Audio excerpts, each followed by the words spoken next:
Let him cook. Let him cook now. Let him cook. I said let him cook. But he was the chef up north.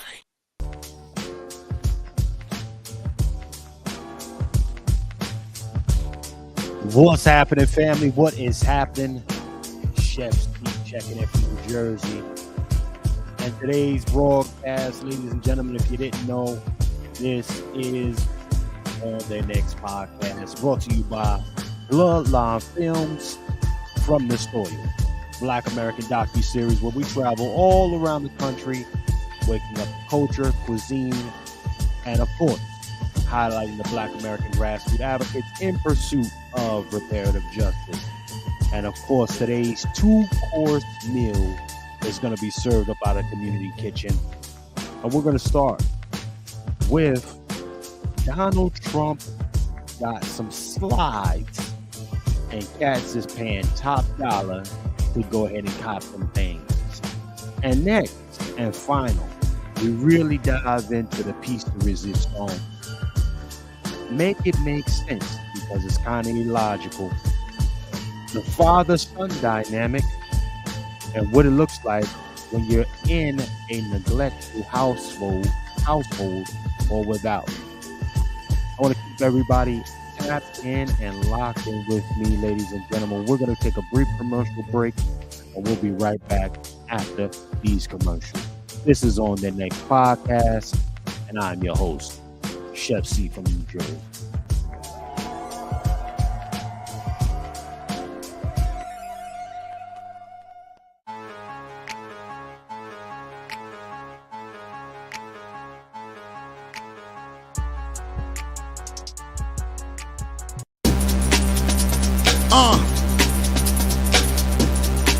Yep.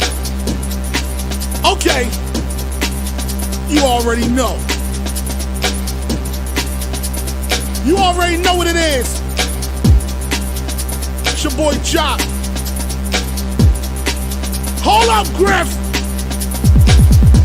Y'all ready? I don't think y'all ready. Hey, Griff, bring in the cat. Yes. Oh. Yes. Oh. Oh. Oh. Yes. Oh.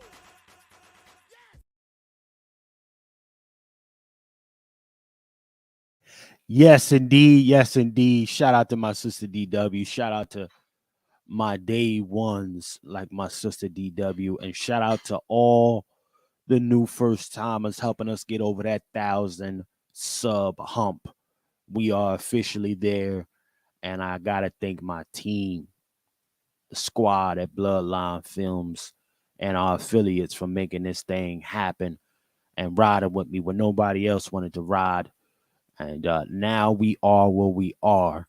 So definitely a big shout out to all of y'all who rock with me. But with that being said, ladies and gentlemen, let's get into this. Okay. Now, you know what? Hold on. Let me get my music popping. And I'm gonna open up the kitchen a little bit because I want to hear from some of y'all. I definitely want y'all to cook on this subject matter. So we will be opening up the kitchen once I get my program done. But ladies and gentlemen, let me get my music going. All right. Now, $400 will get you a pair of these slides. Are niggas paying that price? And apparently they are, because the shit is sold out.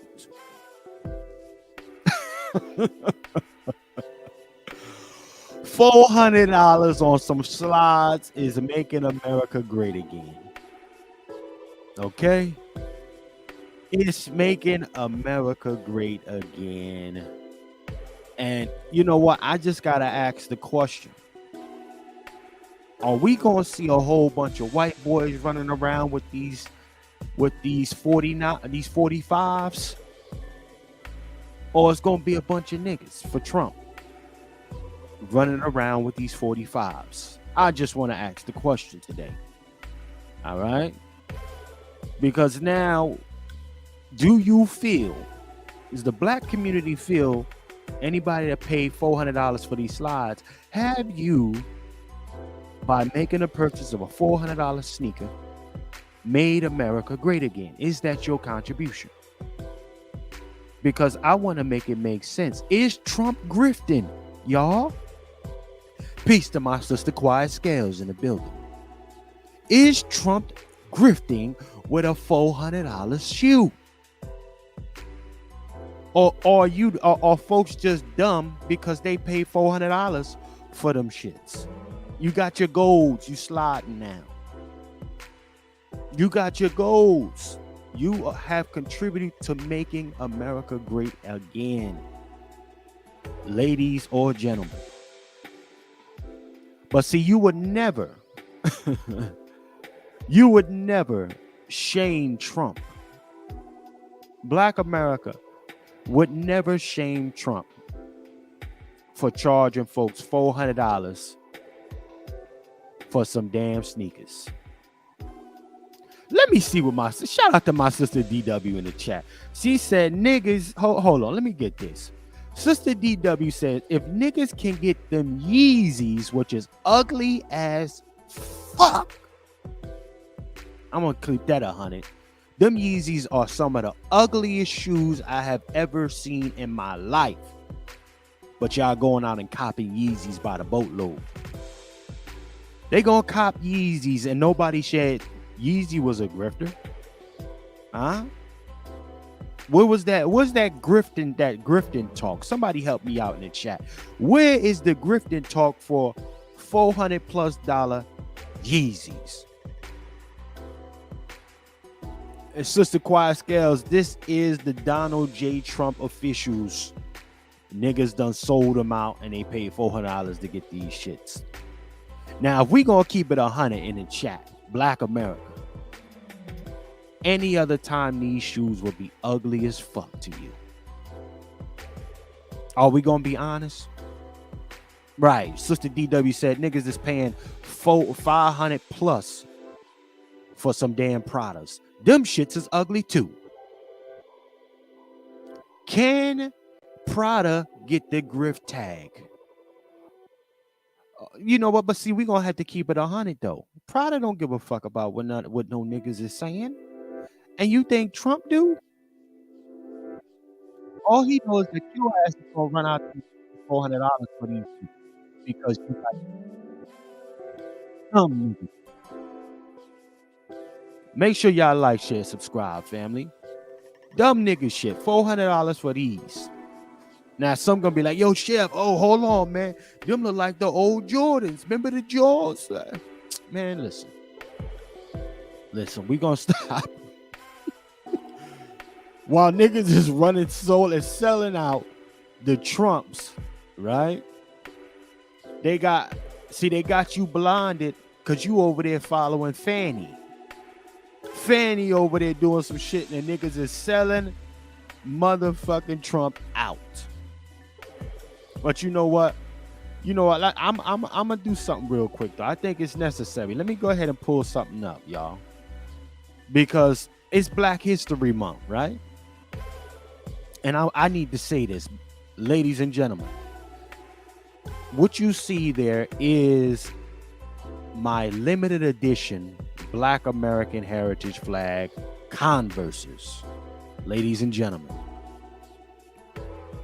what makes these any less quote unquote fly than these?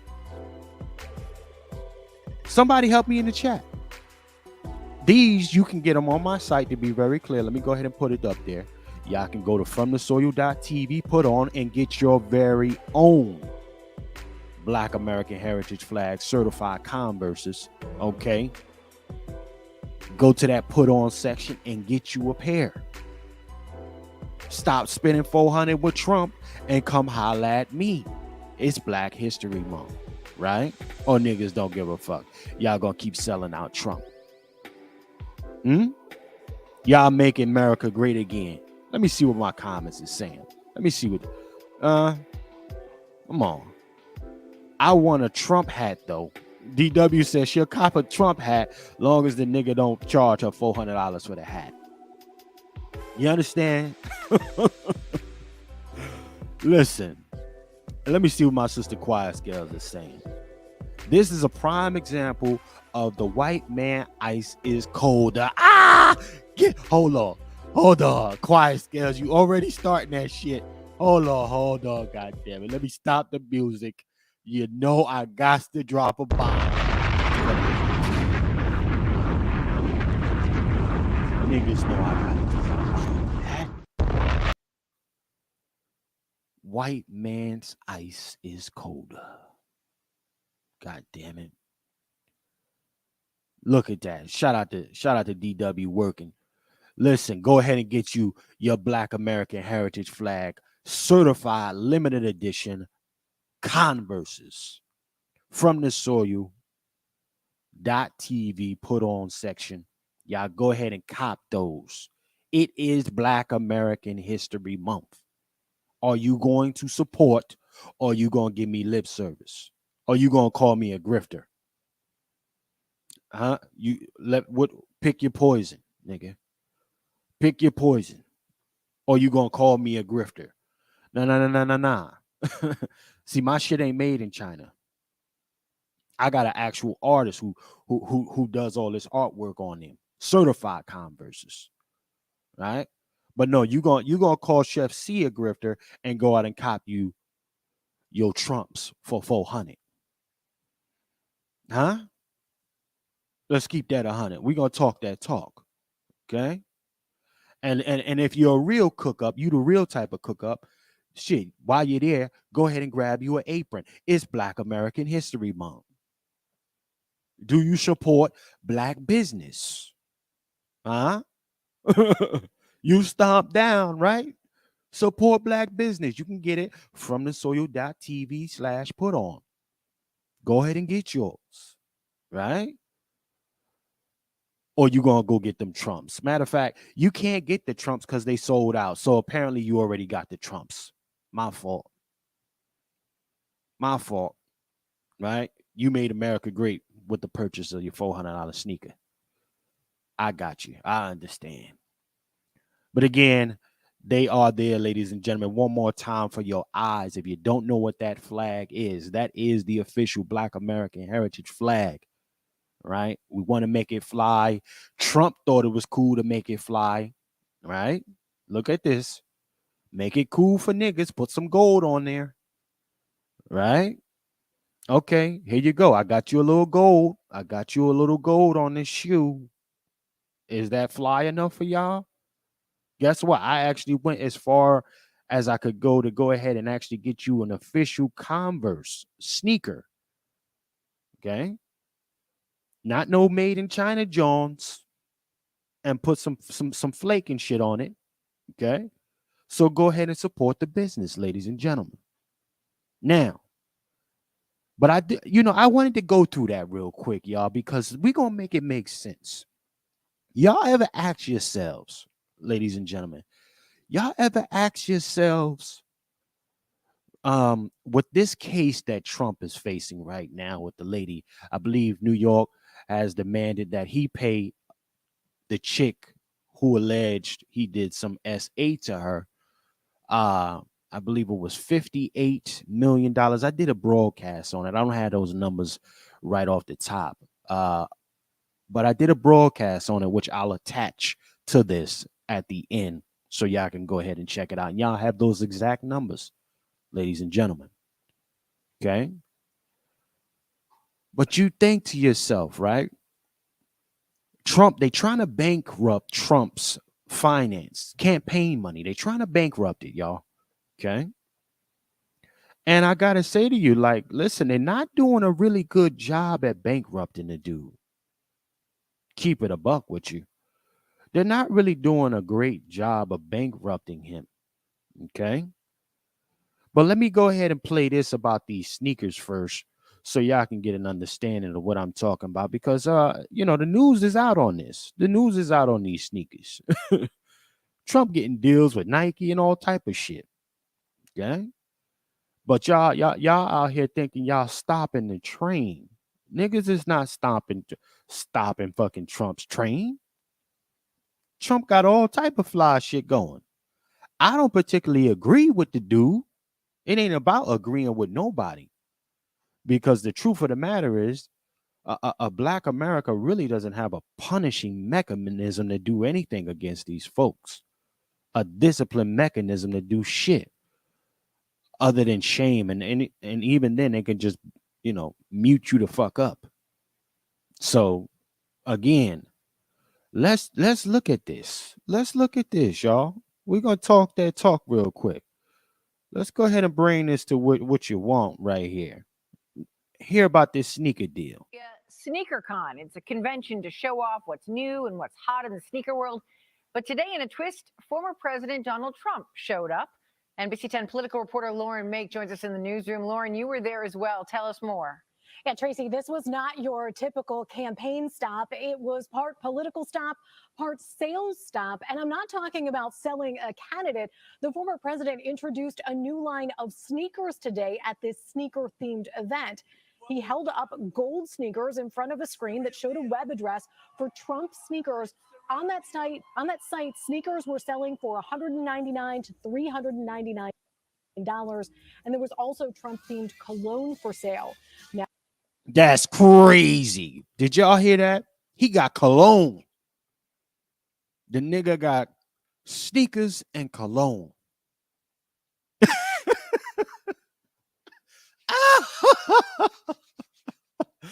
Oh. Who buying that cologne? Huh? Who?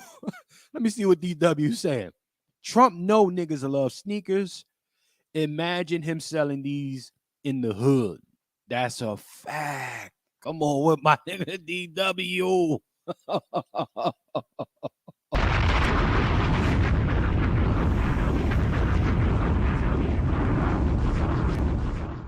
All right.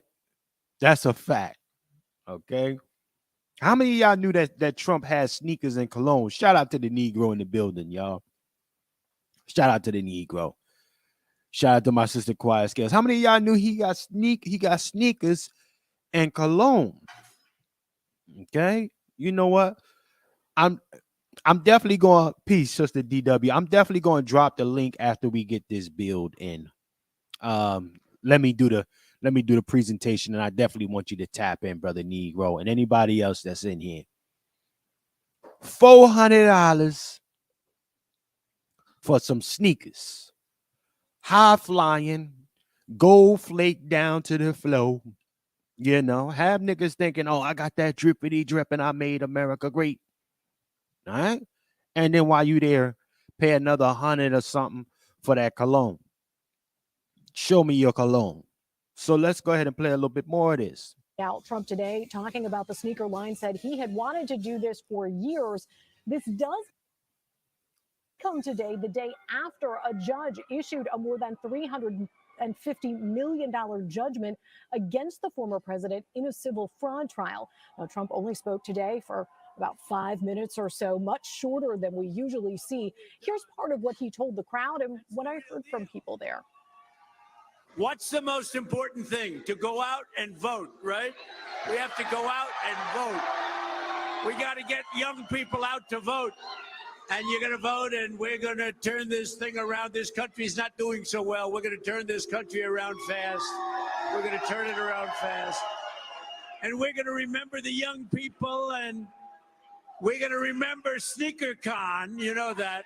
We're going to remember the young people, especially that wear sneakers, right?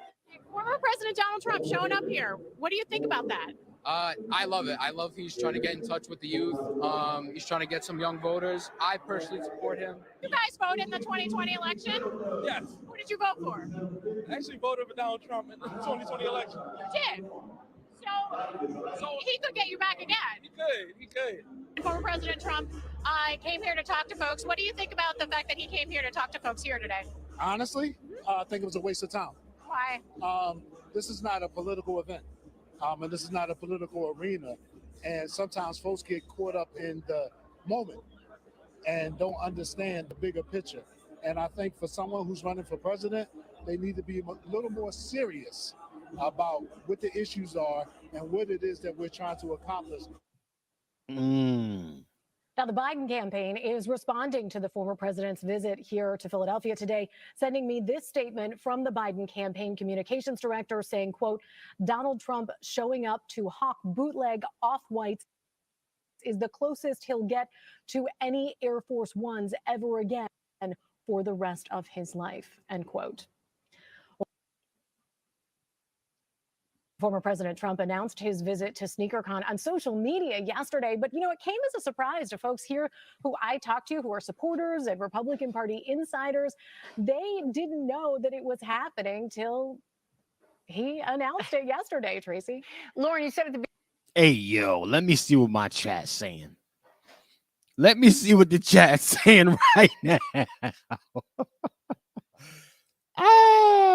Shout out to Sister Star in the building. I see you, sis.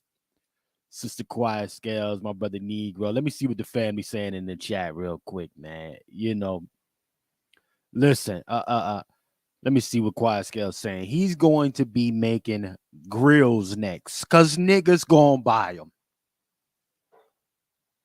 Come on, Q Scales. Niggas is gonna buy them grills. Actually, hold up. You know what? Correction. Niggas won't buy the grills. But if he makes if he make a Trump veneer line, niggas will buy the veneers. Niggas is gonna be out here icy white with T's on their tooth, on their motherfucking teeth, smiling all in your face. So let me see what Sister Star say. Greetings, everyone. I guess he said Democrats offer fish sandwiches and catfish nuggets, and he can do one better. Hold on. I gotta give my Sister Star a bomb on that one. Come on, sis. Oh, man. Shout out to Sister Star. Democrats been serving up dry ass catfish sandwiches and nuggets for decades, dried in a motherfucker, and got niggas lining up to vote by the thousands. Okay, that's a full fact, right? That's a full fact. Let me go to my sister. Let me go to Sister DW. Get out and vote Trump, and get you a Trump bundle. The Trump bundles.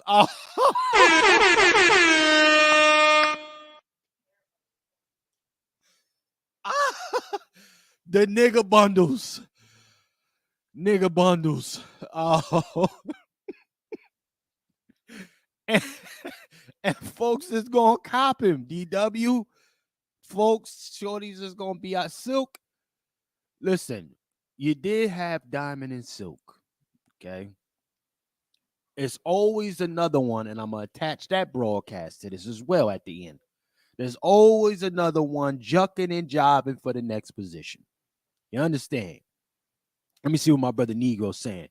Is he revealing against, he's rivaling against Chuck and Pearls? Hey, man, all they give us is Casper Slide, the WAP, and more and raggedy ass brunches that they don't invite regular black folks to. That's what we got to keep 100. You feel me? Let me go ahead and see what my sister Star on. I agree. I just lower my head looking at the lines of our folks waiting for trinkets. That's that talk.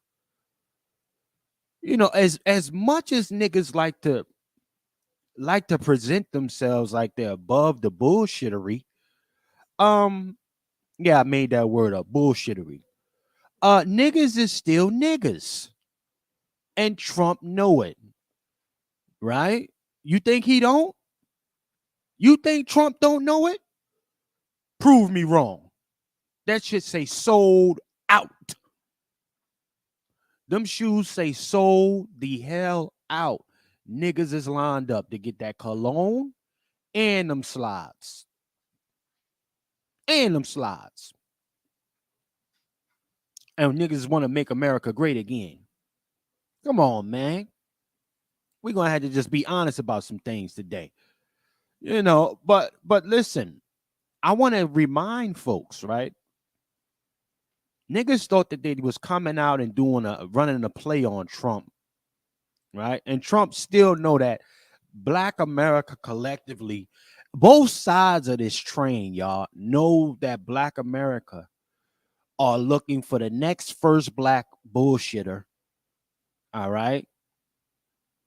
And more hymns and we shall overcome bullshit and or vanity. They'll give you vanity, right? But also we got to keep in mind, just as of recent, Trump was hit with this. Take a look at the screen, family. Judge affirms $83.3 million defamation verdict against Trump. Okay. I did the broadcast. All right. I did the broadcast again. I'm going to slide with that. I'm going to attach it. Now, again, this was a kind of a lackluster chess move, family, if I'm going to keep it a buck. This was kind of a lackluster chess move by the Democratic Party because they have been doing some obstructionist, treasonous acts, man. You got people pulling his name off of different states, off the ballots, all type of wild shit, locking him up. Yeah. Now listen, to me again, all of these folks are a piece of shit. Hey, don't get me wrong. They all a piece of shit. Right? Trump, Biden, Republican, Democrat, all on bullshit. Make sure you like, share, subscribe as well, family. All right. But again, this thing has to be done fair, right? Let the election play out naturally. We're not seeing this happen this year. We're seeing all type of stuff happen that we haven't seen before in previous years. Okay. Let me go ahead to this one, though. Let me give y'all this. Family. Let me go here. See, while Fanny is out here running around, okay? While Fanny out here running around and niggas is saying Fanny making the Black American family look bad right now, making the Black community look bad, right? They got everybody looking at Fanny. Just to be clear, family, they got everybody in their mother looking at Fanny. Well, guess what's happening while we looking at Fanny and talking about Fanny and how she's embarrassing the Black community and Niggas thought they was going to bankrupt Trump. Look at this here. Trump media merges with DWAC, gets regulatory nod. Trump could get a stake worth $4 billion. Ladies and gentlemen, did you hear me? Did we hear Chef C? Trump merge. He's got a media company. I want to be able to, let me see if I can zoom into this damn thing. Let a nigga see if he can zoom in. Shit. Can y'all see that? Let me know in the chat. Look at the data to publish. Can y'all see that in my chat? Can y'all see that in the chat? That was published, y'all, on Friday, 2 days ago. While niggas is chasing Fanny Panny. Huh? Listen, bruh. Y'all looking at the wrong shit. We gotta stop playing these wild ass games, these banana in the tailpipe. Hey, look at the follow the shiny thing shit. Don't get it twisted. They both are working together, right and left. They thought they was going to bankrupt Trump. Somebody came over and tapped them on the shoulder and said, hey. I know you got almost a $400 million situation over your head. And then I know you got that verdict on your back about, the defamation. You know what? Let's see what you think about $4 billion. Let me put $4 billion in your back pocket. More than he's ever made in one drop. No matter how much licensing and lightness he puts out, shout out Trump Towers, right? Shout out to Forbes when he called in and paid them a little under the table money. Y'all, let me give y'all some history. He paid them a little under the table money to say that he was one of the richest men in the country, right? And because niggas been when Forbes say something, Forbes got the game. Right? Forbes always got the scoop on the richest people out here. He paid them and said, hey, listen, tell these motherfuckers I'm a millionaire. Tell these Negroes I'm a millionaire. So that then when they go and they read your little book, because you're supposed to be the coup de grace as far as information is concerned, okay, they'll see my name in there. And that means you got to put some respect on me. That also means you got to do business with me. Even if I'm not a millionaire, you still got to do business with me. Right? But again, ladies and gentlemen, I'm just making this all make sense. We're watching Fanny and talking about the black community, talking about this chick right here making the black community look bad. But ain't nobody stopped these niggas from going to pay $400 on no damn Trump sneakers. So I'm just trying to understand something, family. Help me out in the chat. Help me out in the chat here. Buying these $400 Trump shoes, does that make the black community look bad? Because remember, Trump said, you niggas come from shithole countries. All right. I don't particularly think he was talking to black Americans, but that could be me. Right. He also called a bunch of niggas son SOBs. Right. But that's not me caping for him. Right. That's not me making excuses for him either. I'm saying you're going to see a lot of niggas with these Make America Great Agains on. Coming summertime. You're going to see a lot of niggas with these Make America Great Agains on. Okay? And you know what they what they paid for them too. $400. Right? Somebody is not going to pay a utility bill because they got these Make America Great Agains on. Look, peep this. Shout out to my sister DW. Joe Biden gonna drop them Payless Jones. DW ain't shipping ass. What was it? The Payless Jones is coming down the pipeline. Will it be the D9 selling out the Payless Jones? Will it be a bunch of hollering niggas with the fraternity? All this stupid shit. Buying them Payless Jones? Huh? I'm just, you know them niggas doing all that stupid shit. Okay? Yeah, it's going to be somebody. It's going to be a few of them niggas sliding and getting them. There's going to be a few of them cats. The collard greens, right. Shout out to DW talking that shit.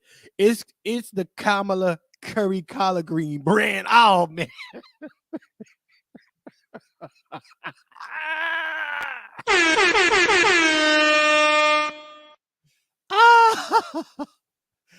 Listen, let me tell y'all something, man. Let me keep it 100 with the family. All it takes is for the Biden administration to come out with some Timbs and niggas is gonna buy them.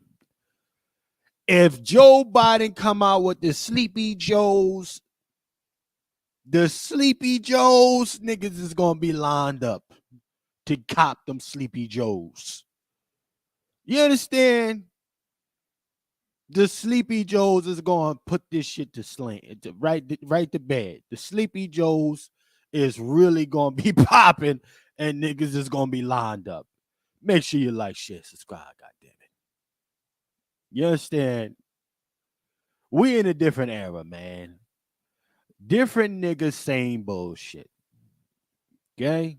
Same sliding. Just a lot of niggas ain't getting enough catfish sandwiches, depending on where you at. Okay? Now, if the niggas change up the seasoning on them catfish sandwiches, it's going to be a different thing. We right back to square one. You understand me? But again, everybody chasing the fanny, the pink fanny, chasing her, talking about how bad she representing the black community, right? While Trump getting to the bag. The $1 billion. Ain't no reparations to be found while we having this broadcast during Black History Month.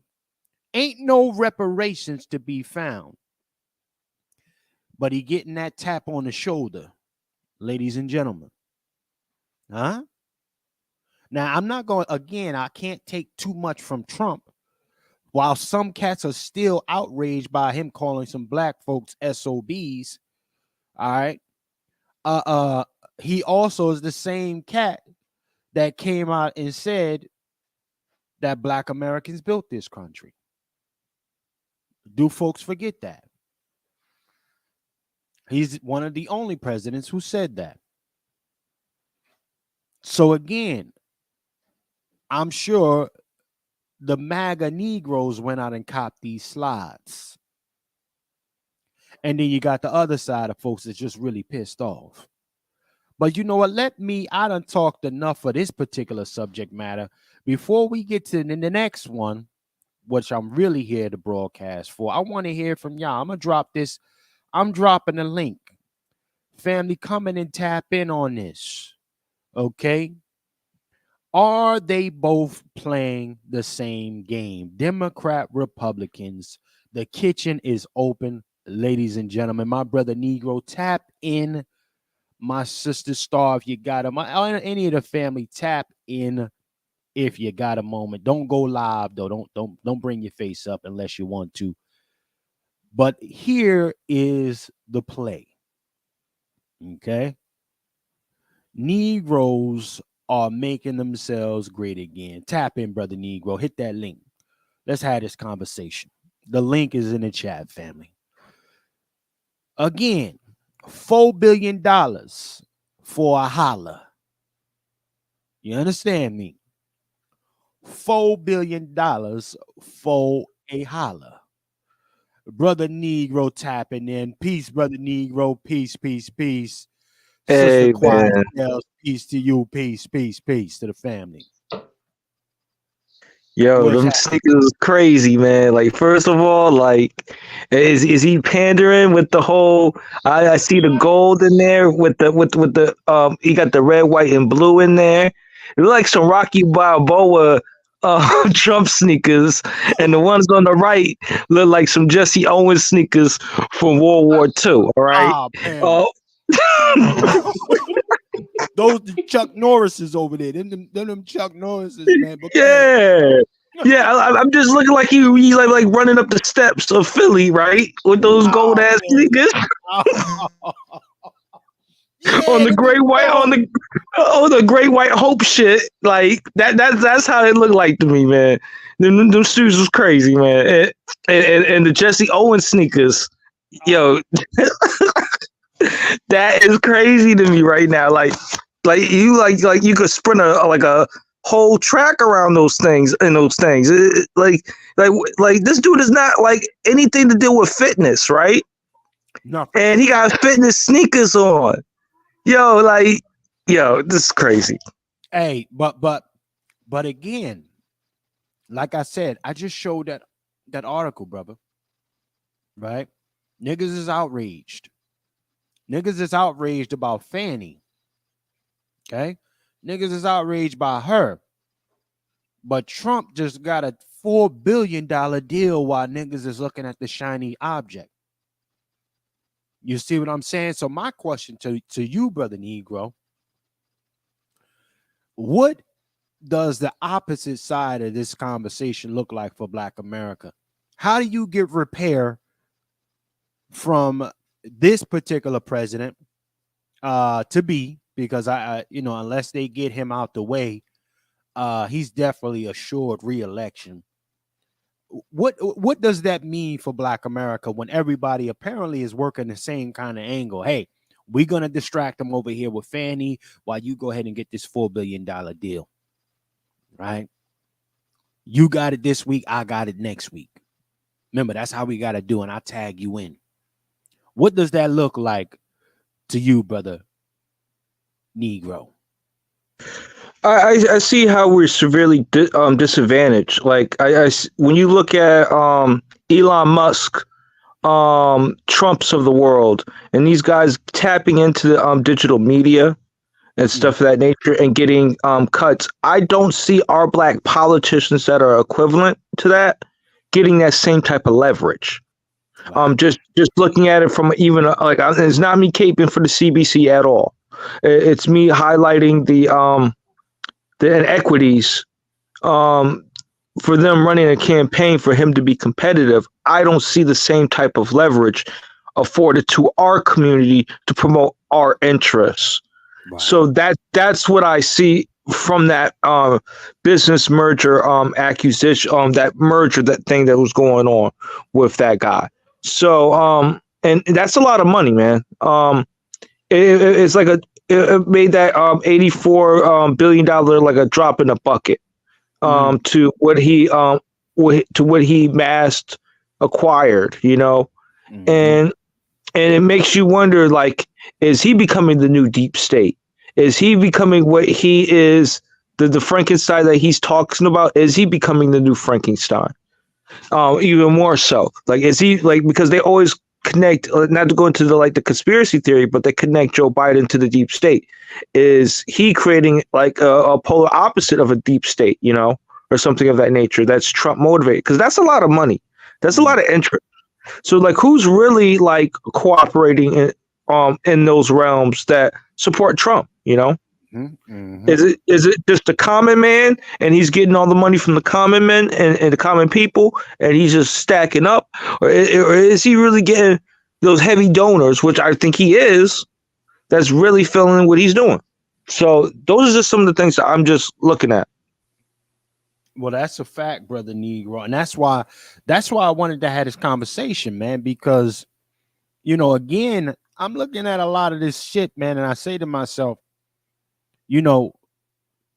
this guy gets hit with that kind of money, 83, and then another 300 something, and then next thing you know, he get tapped on the shoulder with a $4 billion deal. Come on, we gonna stop playing like this ain't a game. Like, these motherfuckers, they're all working together. So, as I watch it unfold, I just keep my head on the swivel. Pardon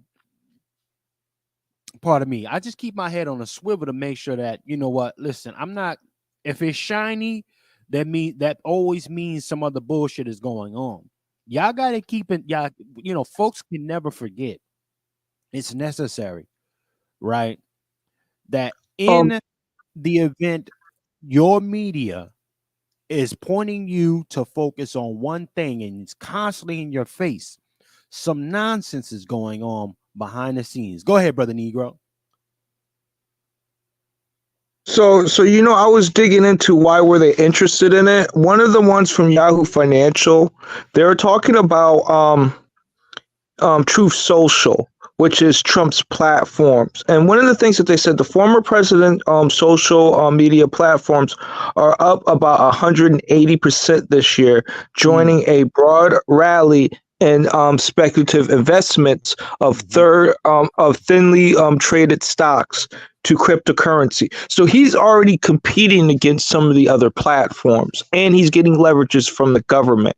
But again, I don't see the black equivalent when it comes to our black political candidates, good, bad, or indifferent. I don't see that same type of latitude. So I am very concerned that he has this type of I would say propaganda machine at his disposal. Like Obama, like one of the years earlier, Obama was using the social media and he had a heavy campaign and presence. But now it kind of evolved from that to like an app where it's almost like personalizing and almost like you have almost like an instant database of your potential market or your potential voter base. So like I really see he has more. I look at him as right now technology wise, he has a definitely advantage over Joe Biden right now, just by what he's presenting. And that's a fact, my guy. Listen, we're seeing him get. And shout out to my sister Quiet Scales. Sister Quiet Scales, maybe you dropped down on your own. I didn't drop you, sis, but peace to Sister Quiet Scales. She says, who's also profiting on the side besides him? And that's a fact. Everybody's in the money funnel. Okay. And you know what? Listen, it's something necessary right now. What's necessary that I need to point out here is the mere fact, and shout out to everybody that's tapped, and make sure you like, share, subscribe, family. All right. Make sure you hit that. All right. It is necessary that I point out in this very moment that Trump gets a $4 billion media deal while niggas is talking about, oh, you a content creator. You know what? At one point, cotton was king. Well, now, for those who aren't on a short bus anymore, content is king. Ladies and gentlemen, content is king now. For those who think they're too above it to get involved with this battle.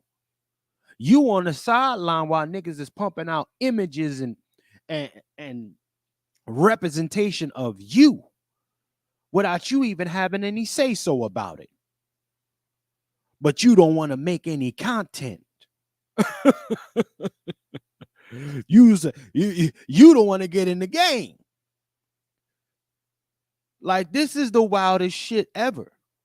Yeah, everybody got their lane to play. That's a fact. However, billions and billions and billions. This is just one of the most recent that we were made aware of as of Friday. Well, when I say this media content shit is a $1 billion industry, you don't have the luxury, if you're talking about standing up for black folks, you don't have the luxury to sit on the sideline because you got some kind of bullshit moral. You above it. Man, ain't nobody paying attention to you. Come on, let me get my sister Quiet Scales. Information is currency. You understand? Let me hit her with a bomb for that. Let me hit her. Come on. But you above making content. Well, when you're above making content, clowns, and that can go for anybody that's feeling some type of way about it. I don't give a fuck. When you're above making content, you don't have a right to say anything about the images that are put out about you because you decided to stay out of the game. Get the hell out of here. Some of the dumbest shit I ever heard and people talking. Okay? Hey, shout out to my brother Lone Wolf firearms in the building, sir. That's my brother Lone Wolf. If you got a minute, sir, tap in. If not, all good, brother Lone Wolf. That's brother Lone Wolf, Juan J. Johnson in the building, ladies and gentlemen.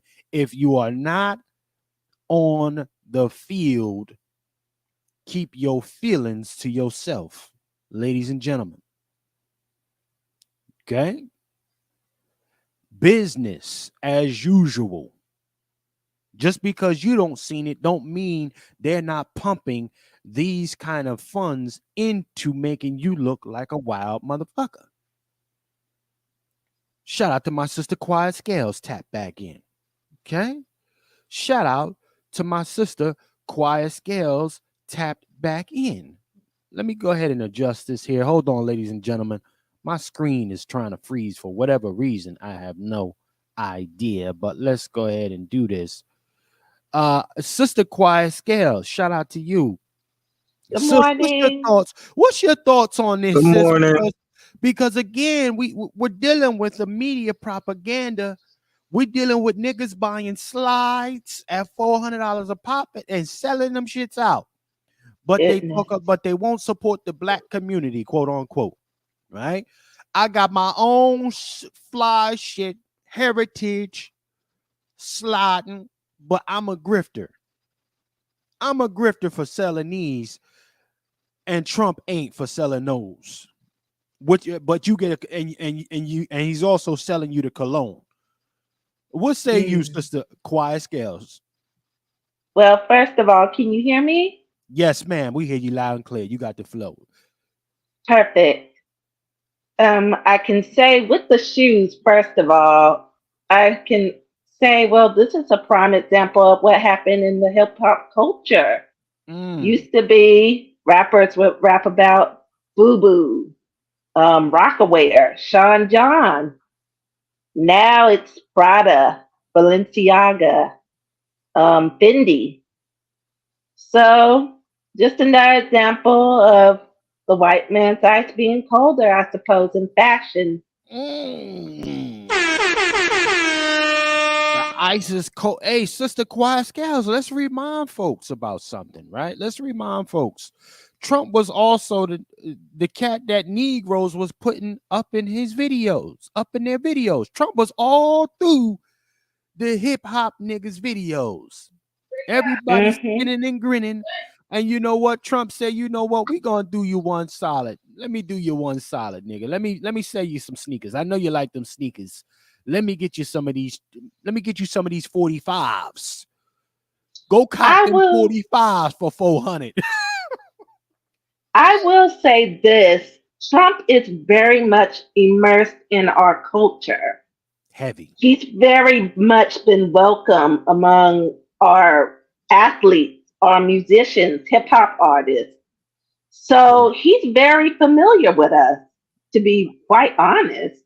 Right. So he knows exactly what we're attracted to. And this man is very smart. He may come off as ignorant, but he's a sly one. I will give him that. Well, you know, I'm under the impression that folks said because they got the $400 sneaks, they have contributed to making America great again. And you know, but we still gonna see some folks come out and they're gonna say that you know what, he called black folks SOBs, them football players, SOBs. What are your thoughts on black folks still being crippled by that kind of conversation when this other president comes out and say, you don't vote for me, you ain't black? I think, well, it's time to start separating the wheat from the chaff. I think it's about time we started just cutting off our losses in the ignorance in our community. We can't afford to have this anymore. Right. Things are really starting to get hectic now. The pressure is fully on. And it's survival for our race at this point now. We can't afford to no longer to be distracted by pretty baubles, by jewelry, by clothing. I don't know how our people don't see this by now. I don't even know how we're not bored of it by now, having this stuff thrown at us. Really, to be Right. quite honest. Right. Sis, you know what? My brother Negro sent me something interesting just now. What'd you say, brother Negro? Are you I there? had two talking. Yeah, I had two talking points. One of them did Trump reach out to a black-owned business owner or designer or anything of that nature to design the concept of the shoes? Because it seemed like he's reaching out to black people, but not like letting us in into the creative process of it. So that was one of the clapbacks based off of what Sister Quiet Scales was talking about. The other one was I made a slogan, so hashtag supporting white business, being sarcastic. No, I don't support that, but that's what the slogan looks like to me. Hashtag Yo, support white. So listen. like so those were some of my talking points and some of the things that like hearing what the sister was saying and what some of the questions that you're posing about these shoes and how they're kind of controversial. They also remind me of the Adidas. Remember, like, are they gonna say? Remember the Adidas shackle sneakers or shoes or whatever? I do, sir. Yes. Or are they gonna say Trump's the new shackle sneakers? Like that. That's kind of the things that I'm kind of looking at it from a cultural perspective, as from like a nonprofit and stuff of that nature. So like, it's kind of concerning to me, like this guy's able to pillage off our culture, but not giving anything in return but the product. Well, here's what I say to this. They're only able to do it because niggas support it. Like you said, brother Negro, hashtag support white business, even during Black History Month. Hashtag support white business instead of hashtag on Black History Month support black businesses. Right? And them kicks are fly right there. Those are fly. I'm definitely gonna have to come see you about those. I'm gonna have to come see you about those, man. Like, well, listen, nothing against you, but they ain't that fly because I've only sold one pair.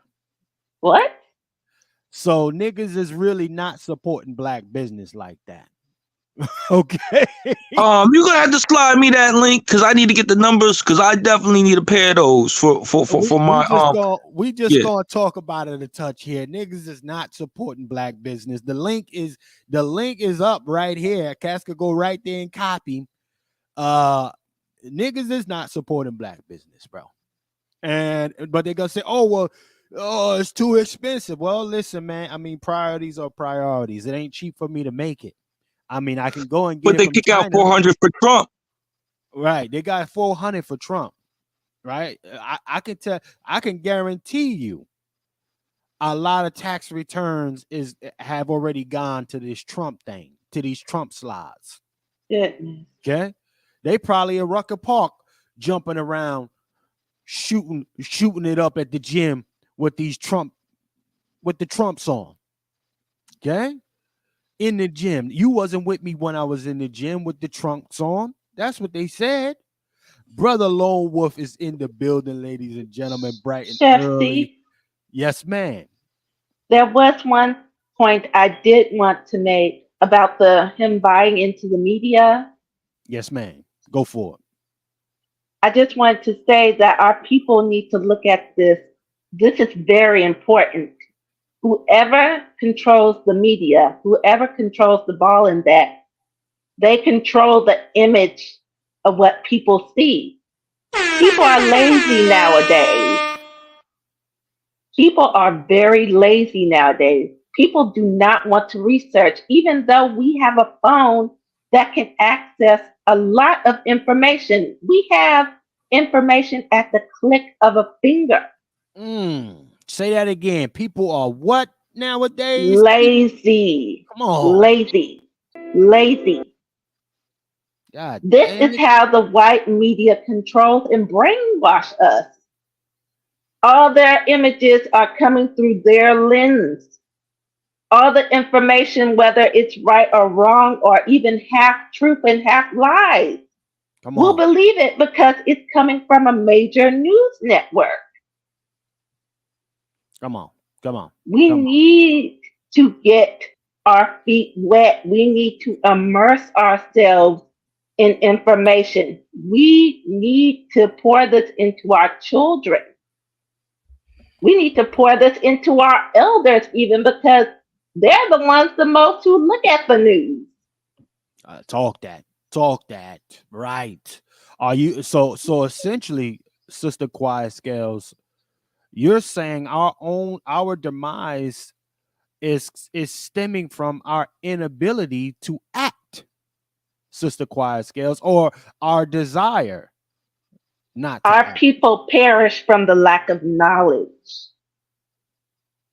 Well, I mean, knowledge is power, but I would also say the seek of knowledge is even more a source of power. You know, you got to go to it in order to have it.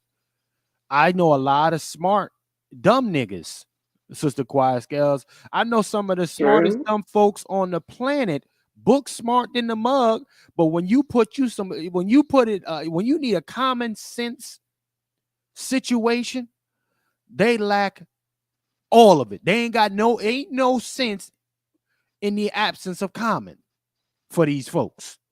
They're the dumbest folks on it, but go ahead and ask them to rehearse something or recite something from a book.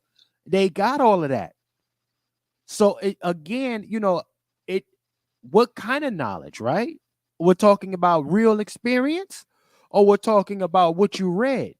See, a lot of people are very good at reciting and regurgitating things.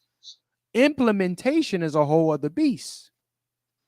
True. So and then we have and we got to understand that in particular when you talk about the stats, our Black American women are some of the most educated women on the planet. But they're also the ones who are leading the charge in single mother households, raising some of these wildcats. Very true. So I mean, yeah, she got 5 degrees, but she also she got to get up off her knees sometime. She been on her knees too long. She got 5 degrees while sitting on them knees. Okay. And the only people that are suffering from it is I mean, could we even say that's a lack of knowledge? No, it's not a lack of knowledge. She's smart. But let me go to my brother Lone Wolf. Brother Lone Wolf, the ordained on a Sunday, sir. You got the floor, brother Lone Wolf, Juan J. Johnson. Thank you, brother Chef. Can you hear me? Yes, sir. We hear you loud and clear. Yes, sir. It is good to be in the house on a Sunday service. This is a service right now, brother. We're having church right now. Oh, well, it's gonna get emotional with the main thing I wanted to have a conversation. I just wanted to warm everybody up with this first course, but you got the floor, brother Juan J. Johnson. Yes, sir. So I'll say this: our people are not perishing because of lack of knowledge, because we live in an information highway. Come on. You don't get information anywhere else in the world like you get in America. Right. Right. We perish from the lack of confidence. Hold on. Say that again. Our people perish for a lack of confidence. Come on. Chef, you know, when I became a farm instructor, it's because I saw a need. And most people will find reasons, every reason under the sun, not to summons the confidence to do the right thing. So they sit back on their morals and they blame the scriptures. But it ain't the scriptures. The scriptures are sufficient. We got vision, but we don't execute. We don't have confidence. There's a confidence issue in the Black community. It needs to be addressed. Come on. You doing what you're doing with the chef piece, the culinary arts, they're on their next broadcast. the bloodline production. That's confidence. Yes, sir. Yes, sir. That's straight confidence. Our people suffer from a lack of confidence. And that's why I don't even listen to them no more. I stopped listening to black folks, especially the old ones a long time ago. Because we've misconstrued wisdom in their teaching. We've called that wisdom, but I call that just giving us information based out of fear. Most of the stuff we've gotten from the older generation has been rooted in fear. And it's passed down from generation to generation. That's why it's so hard for us to get up and do something. We don't have confidence in ourselves. We don't have confidence in other people. So we sit back or we stand on the sidelines and watch the game being played. We are the greatest spectators, but we're not the greatest participators. Come on, talk that. That's right. So I'm just like, you know what? Look, you can't. I'm looking at the young. I'm looking at the millennials. I'm looking at the Xers, not even the Xers. I'm looking at the Generation Z, because these other ones just need to just go to the grave. They are delaying the inevitable. And it's a hard pill to swallow, but what have they done in the last 60 to 100 years? They gave everything up, and they still giving things up. Right. I'm done with them. I'm done with myself. Y'all can have them. You can try to say, I'm not trying to say these old heads. They are the biggest roadblock to our success.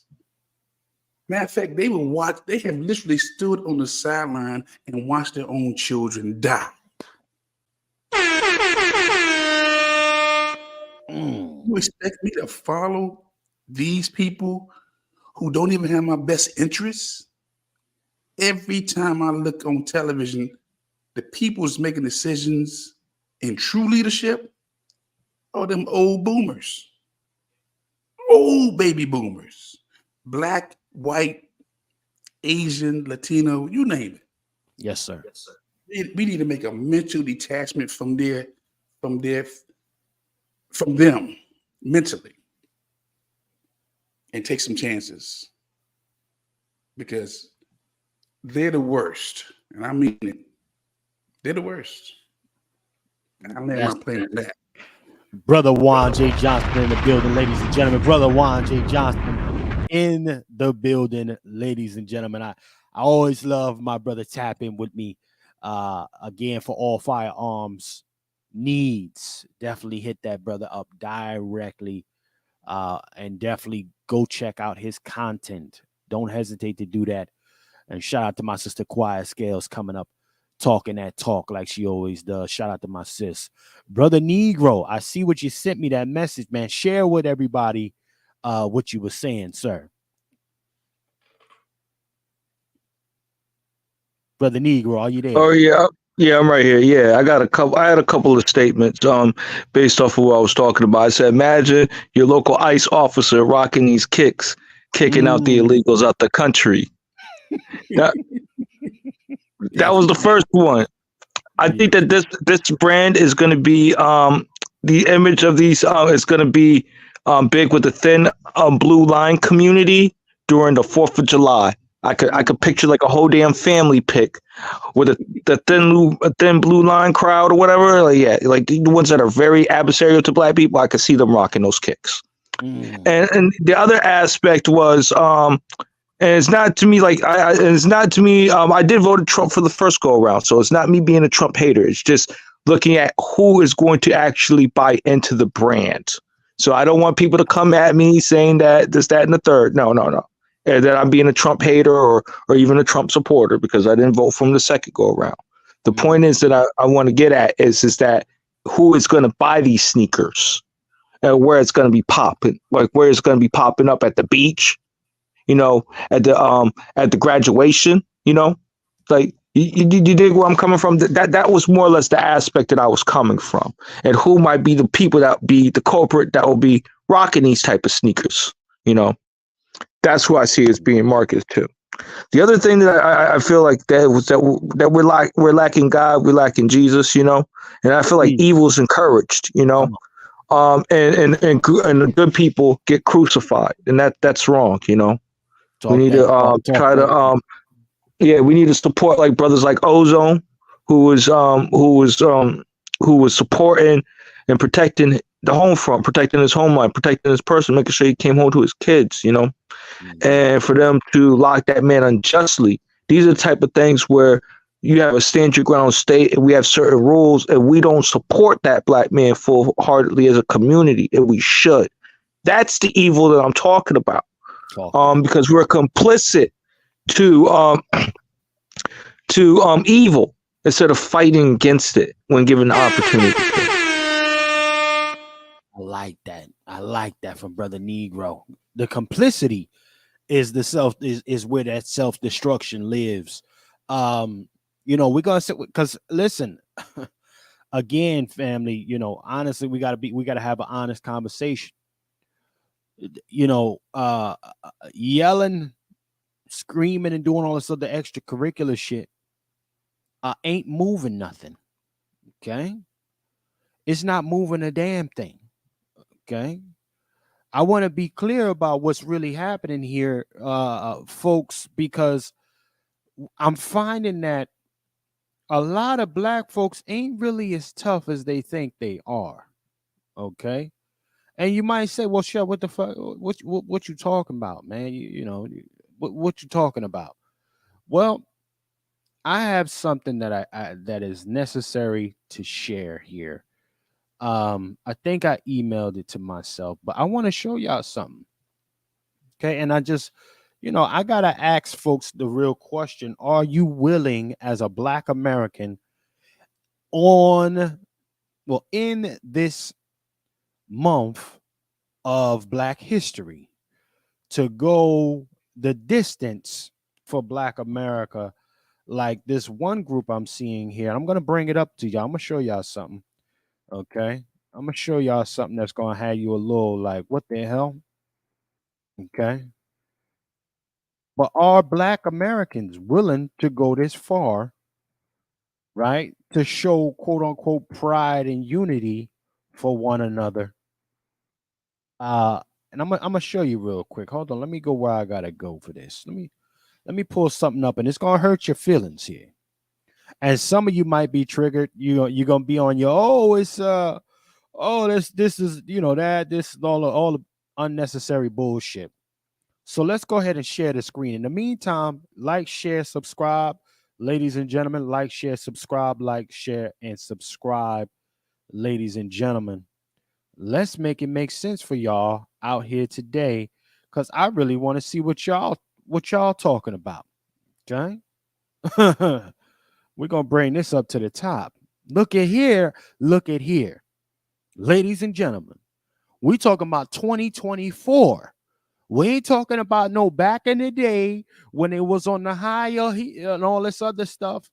We're talking about gas chambers and all of this. This is happening right now, Tennessee. Okay. Let's go ahead and let me go ahead and get that. You're seeing what you're seeing. I don't want you to think your eyes is playing tricks on you. Okay. Let me go ahead and play that for you. Y'all see it? Do you see it? This is right now at the Capitol building, y'all.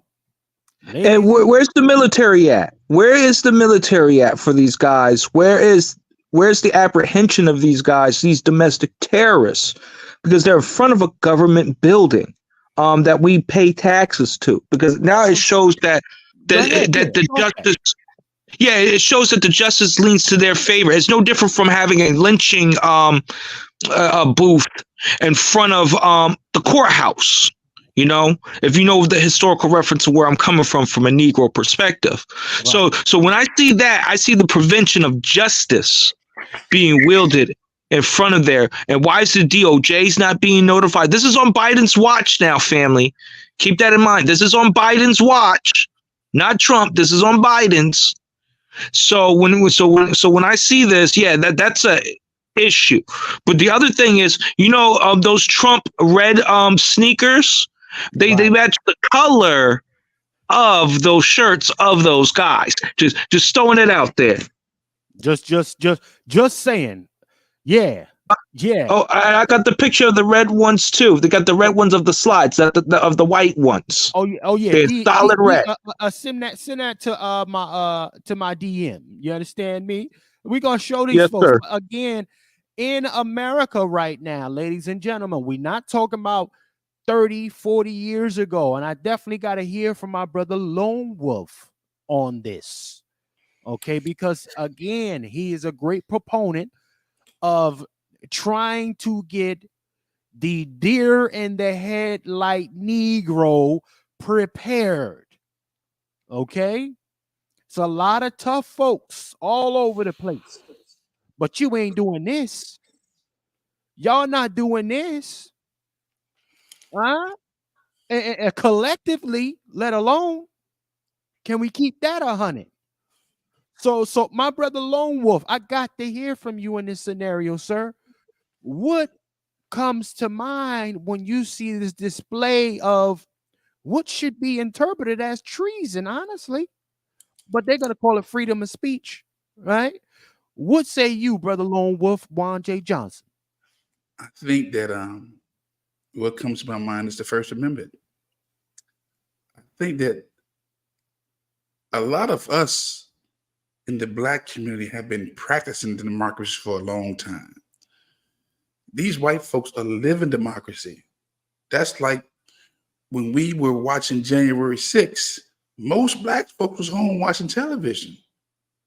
It was the white folks out there living that experience. Where were we at? If we believe so much in this country, in these amendments, why didn't you see those numbers of us? Because we've always been spectators. Hold on. Oh, I don't think folks heard what the Lone Wolf just said. Would you say that again, brother Lone Wolf? We have always been spectators in this republic. Watch this. The First Amendment and the Second Amendment of the Constitution, they are not suggestions. They are rights. When I see folks out there with those swastikas and red and black outfits, they understand something about that First Amendment that we don't yet understand. Freedom of speech, freedom of religion, freedom of the press, come on, freedom of assembly, and the right to the government. They're not practicing. They're living out the democracy. We are the Monday morning quarterbacks or analysts watching democracy, the republic on full display. When I see that, I see, okay, well, that's something we should be doing. Why not? They're not going to lock them up for that because they are operating to their First Amendment right. And then I'm gonna chase it with the Second Amendment, which protects the First Amendment. Trump Jews are protected under the First Amendment. The freedom to purchase whatever you want, whenever you want, as long as you want, how often as you want.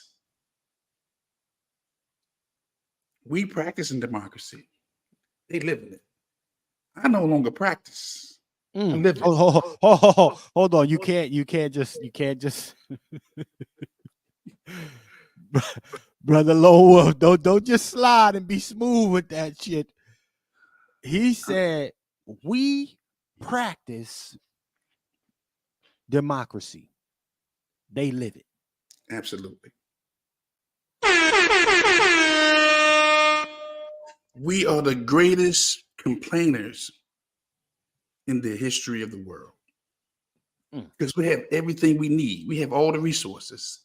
We have all the brain power, all the muscle power, but we don't have the confidence. Man, we don't have the confidence. We don't even have 50% of the confidence. if we had just confidence, if we just had confidence, we could change this stuff overnight. Overnight.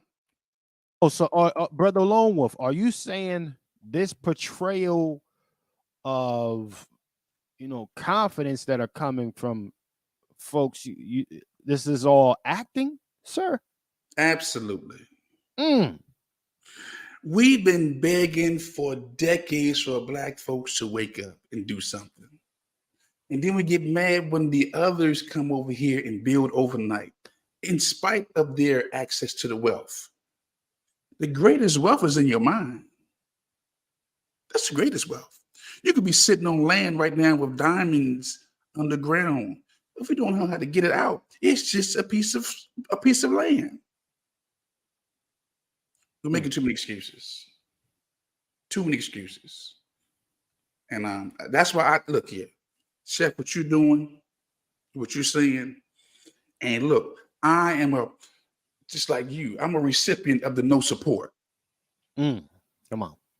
When you target all your energy, all your resources to a people who are just ungrateful, who will just dismiss you, knowing you get everything they need, but guess what? They dismiss it. Somebody's ice is colder. Somebody's water is wetter.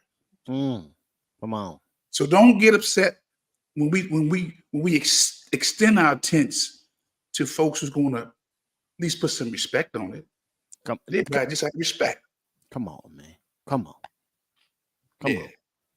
Yeah. So I'm just so through with some of these folks, man. It ain't even funny. Because I when I see the lack of confidence, I try to build it.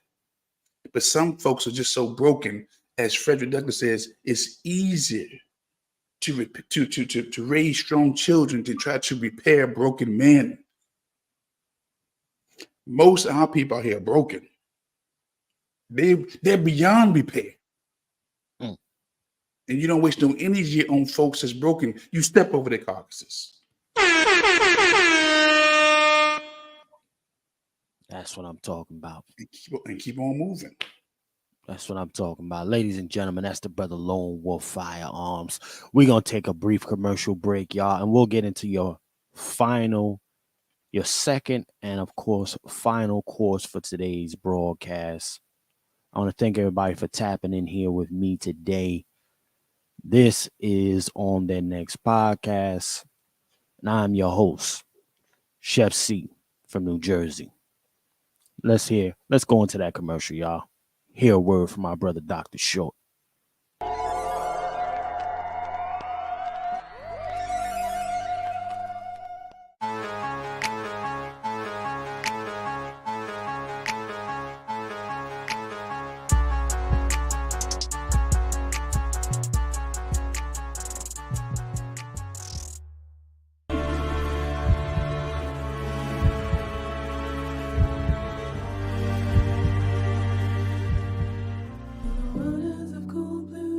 I've been all over the world. I've noticed this about Black Americans, and I'll stop here. We have more people trying to turn us around than I've seen for any other group anywhere in the world relative to what our situation is. That you've got teachers, you got people that will just do stuff. If they find out you're legit, just help you because they want to see Black folks make it. We do have this. This is lacking in other places, I can assure you. But you know what? Our desire to save people cannot be greater than people's desire to be saved and to help. So the people that do not want it, let them go. Jesus said, let the dead bury the dead. I sure get it nowadays.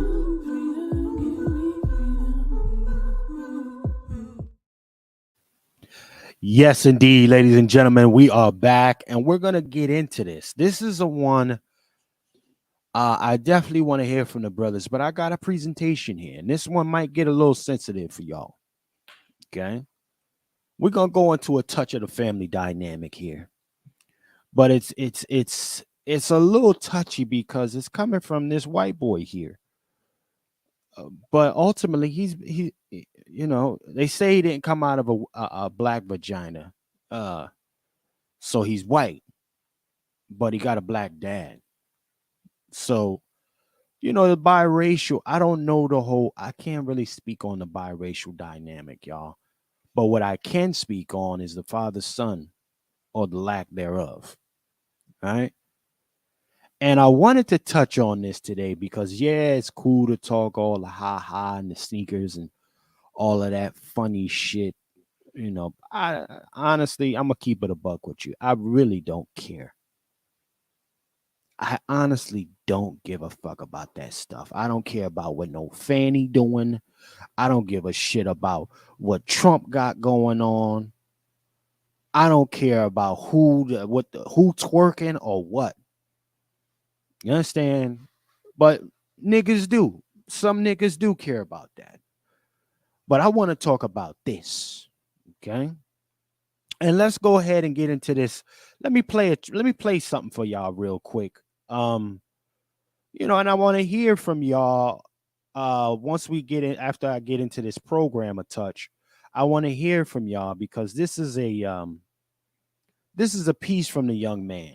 Okay.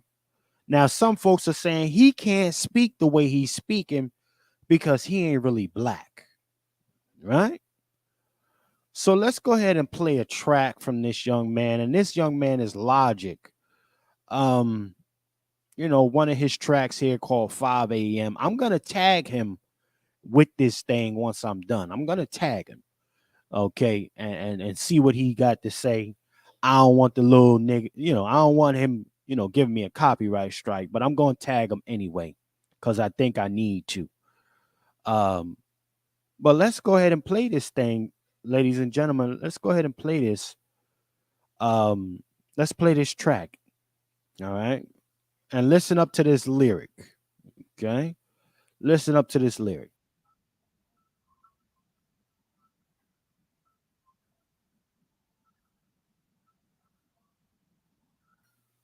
Did y'all hear that? Did y'all hear that track? Let me see. Let me see. No, You but heard I it, Brother looked up the Juan? lyric. No, I didn't, but I looked up the lyric that you're talking about. You know the Negro on the job. I'm gonna spin it back one more time for the Negro. Hold on for everybody. I'm gonna do this. I'm gonna do this for everybody one more time. There we go. All right, let's do this. Let's go ahead and play the track for everybody. I want y'all to hear this, okay? And you let me know. All right, let's go ahead and play this. Daddy a Negro, half-breed motherfucker with the mic and heat flow. Hold on. Negro, half-breed Hold on. Boom. Y'all see a white boy, but my daddy a Negro. Half-breed motherfucker with the mic and heat flow. I just wanna spread love, they want me to bleed slow. I just wanna keep the peace and help people. All right. So yeah, I think we heard the track right there, ladies and gentlemen. Yeah, I'm familiar with it. My first thing is what's on his driver's license. We need to run the paperwork check like they do in the yard. You know, what's your paperwork looking like, shorty? Do you have a white boy on your driver's license or do you have a Negro on your driver's license? We can start there. What's on your birth certificate? We got to hit them with that California Task Force standard. And then if you check CCC, that's where I'm coming at. Because I'm hearing the tragic case of the mulatto. Brother, you could pass for your white. And I guarantee that he probably has white on his driver's license. I guarantee you had white throughout his whole entire history. But even if you do have the lineage, is what you have on that paperwork as well. That is one of the requirements. Well, hold on, brother Negro. We don't. I do the. I'm sorry to go. I'm gatekeeping up the culture, brother. Hold on, you know, they got the swords of delineation right now. Listen, I'm gonna get this second portion of this program out, right? And then I'm gonna hear from them brothers from y'all. I want to hear from y'all, but let me get this off because I want to rise above. I want to try to go to. Well, I'm not gonna try. I'm just gonna do it on my own. If cats get with it, cool. If they don't, cool. Here's where I'm coming from with this. All right. I'm looking at this young man, and he had a broadcast maybe 11 days ago. And it's interesting that he decided to do it during this month, Black History Month. Now, some people revere this and take it for whatever level of importance greater than other folks do. Okay. But I want to play this this track, y'all. I want to play some of this clip from him and his dad. Okay. He brought his dad on his podcast. Okay. Brought his dad on his podcast. And they were having a conversation. Right? Waking up some old things and shit like that. And a lot of folks are a little outraged, saying that essentially, he basically used his dad for some clout. Okay. But let's go ahead and play this. I want y'all to peep the dynamic. Okay. Peep the dynamic. We're gonna play this real quick. Into this because we talked about so much last night that I kind of want to just talk about today. And I want you to know that this is a safe space and that we're good. And what's really funny is we haven't spoken in a couple of years.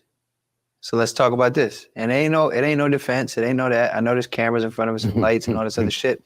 But I'm excited to talk about a few things in a good way. And I want you to know that you really are in a safe space. I'm not here trying to paint you in no light.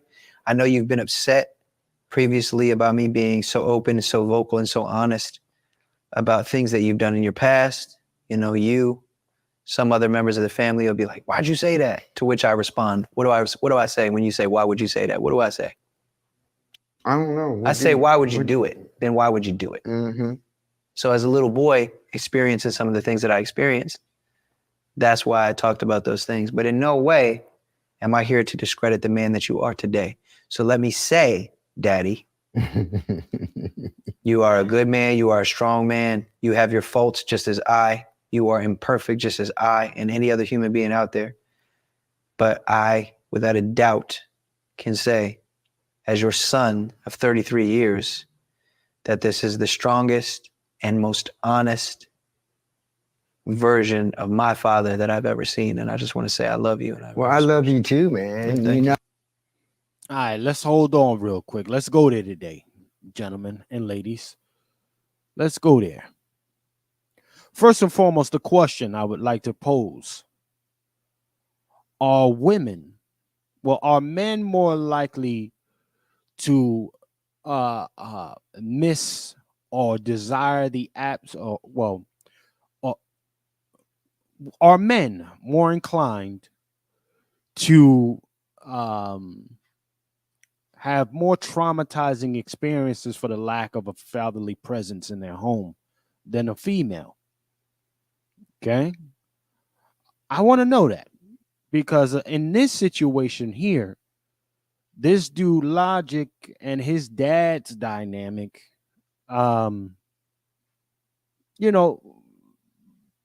this is a typical black man wasn't home and he did all type of bullshit to me. And, this is the typical stuff, that we go through, unfortunately. And just like other communities go through, let me make sure I put that out there. Okay. However, a lot of folks are saying, listen, this cat shouldn't be putting his dad out there, putting that black man out there. Well, my understanding is that there's a legit test that he had. He had a DNA test. So the dude is his son. It's definitely his son. All right. But before I get too deep into that, Brother Negro, well, I'm gonna go to Brother Lone Wolf. Brother Lone Wolf, outside of complexion, okay, could you say that this young man is actually his son? Would you be accepting of that title? Yeah, if the DNA test says that's my son, that's my son. I'm not going to deny my child. But I would this in reference to what you said. I think it's not so more. Just to answer your question, yes, I would accept this child. Yes, sir. Yes, sir. And Brother Negro, I guess I can assume that you're saying you're not going for that because you want to know what he put on. What it say on the driver's license? That's what the Negro said. So, but let's keep playing a little bit more of this because I found this very intriguing. This dynamic here, and could anyone else have some healing through watching this episode? And I'm gonna say for me, aside from the color shit, which I really didn't even allow myself to go there, I actually understand this dynamic. I'm actually very familiar with this dynamic, minus the drugs and all of that. But I'll play the rest of this. Let me play some more. Oh shit. I want to thank you for having me come out, For sure. It's been a really great experience, and I've only been here for a few hours, man. I know you already asked me to buy you a truck and give you some money. It's true, nigga. You did. You asked me last night. You said I need a truck. I said let's talk about that later. Yeah, we'll talk about that later. I'll buy you a truck, Daddy. Okay. You want a truck? I'll buy you a truck. I'll buy you a truck. I just wish you didn't ask me 16 hours in truck.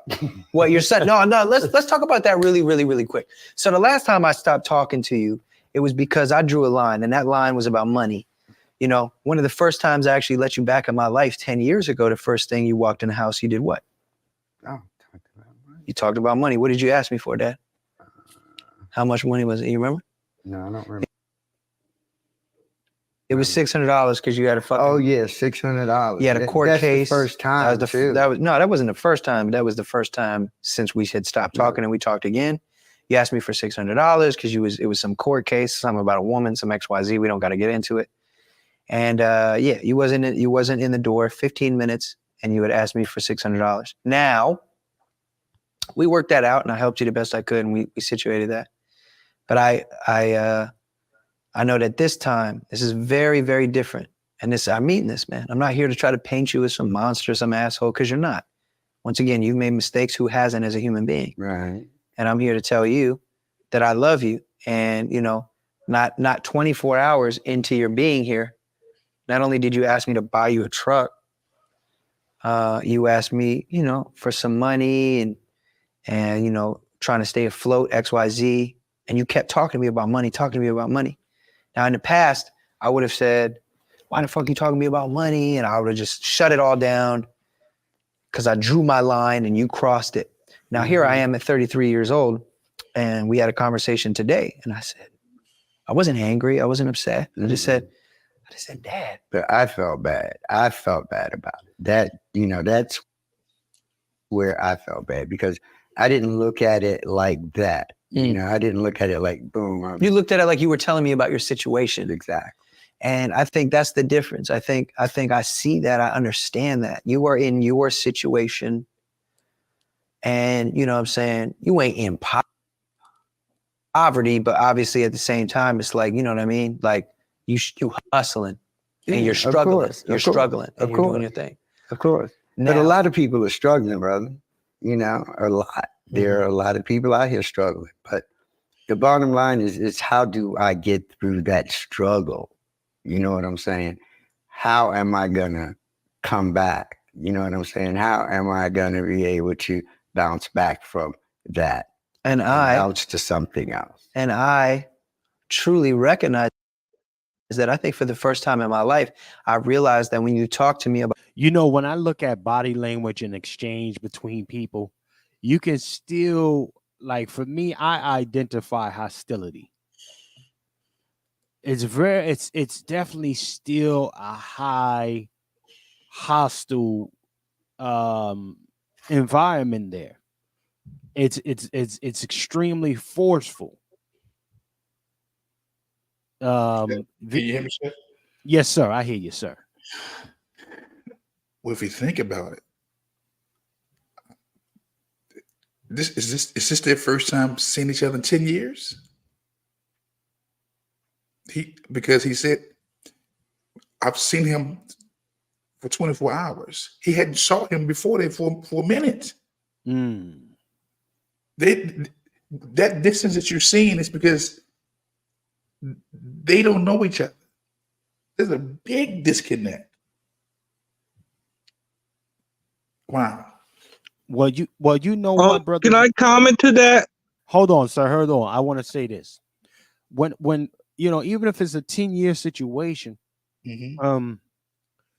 Can we honestly say to somebody you haven't seen them in 10 years, you love them? You still, particularly if that's your father, you love them. Like, I'm not gonna force. Like, for me, I don't force myself to say some shit I don't mean. Okay, and then be awkward around you the whole damn time. No. Especially if you weren't even near a good amount of time of my life growing up. I'm not even going to, like, even the hug, like we saw the hug in the very beginning. You saw how uncomfortable he was coming out. They were both uncomfortable coming out of that hug.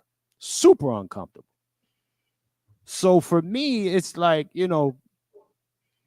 we got this very interesting dynamic when you're dealing with the biracial child there.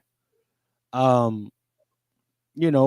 don't even, like, I'm not even going to put it on him to say his position is coming from a place because he has that other side in his DNA.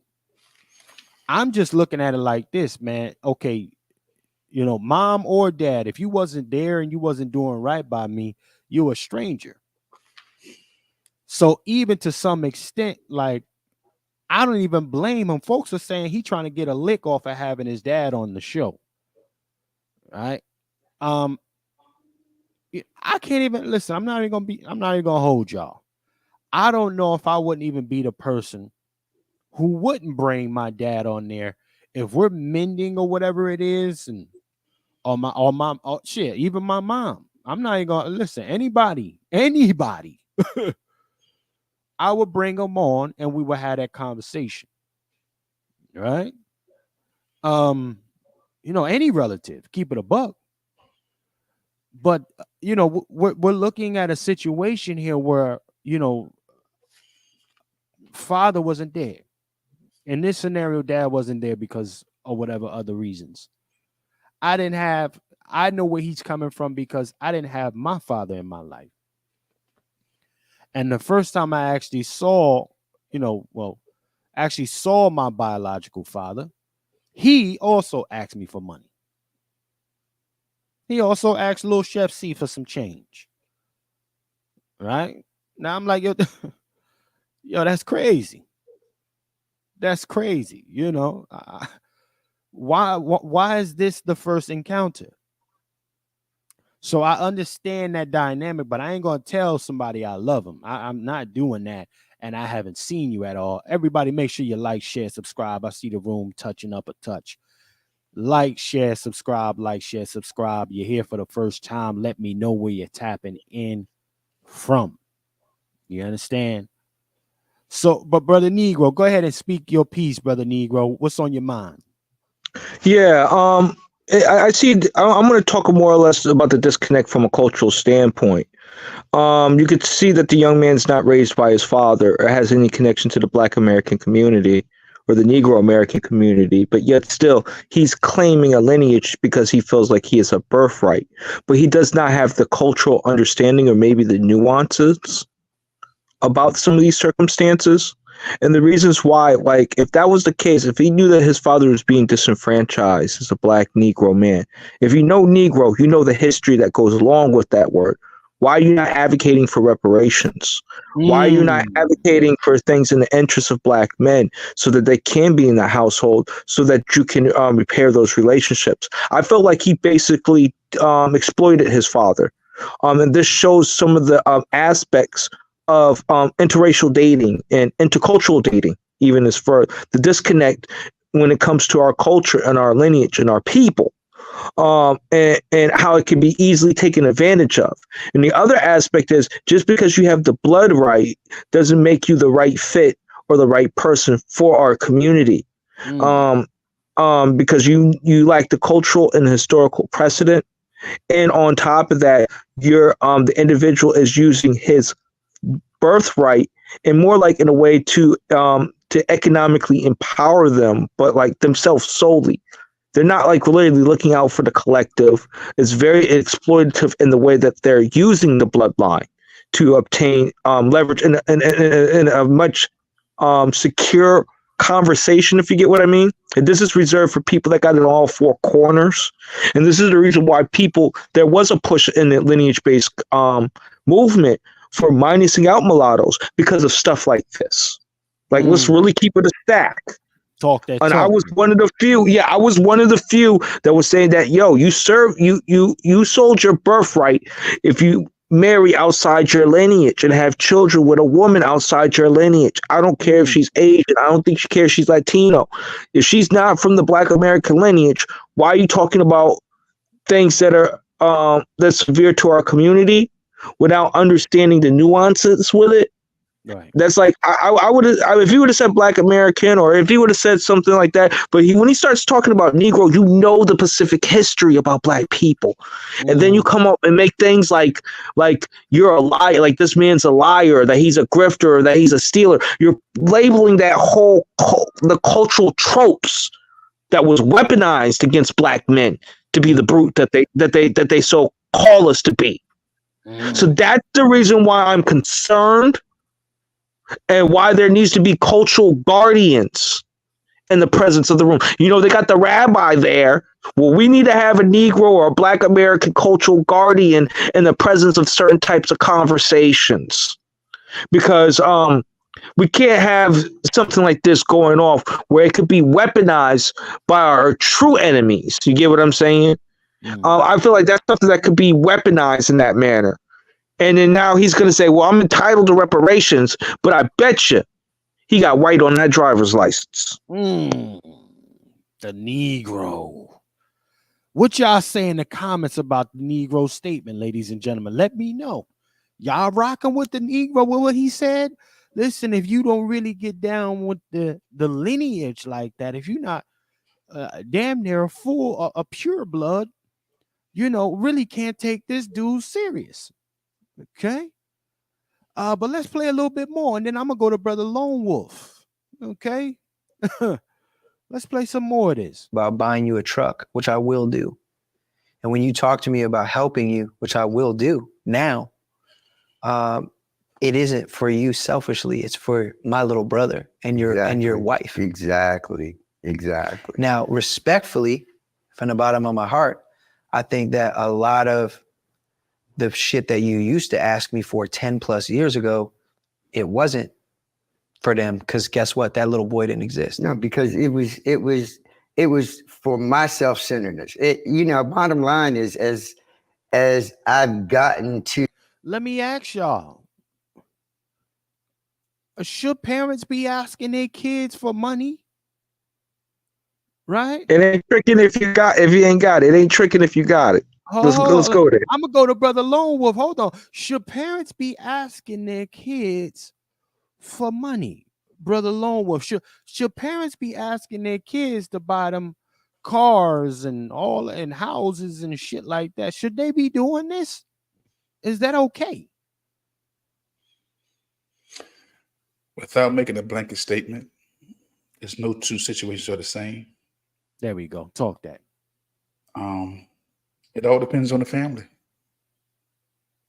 You know, I mean,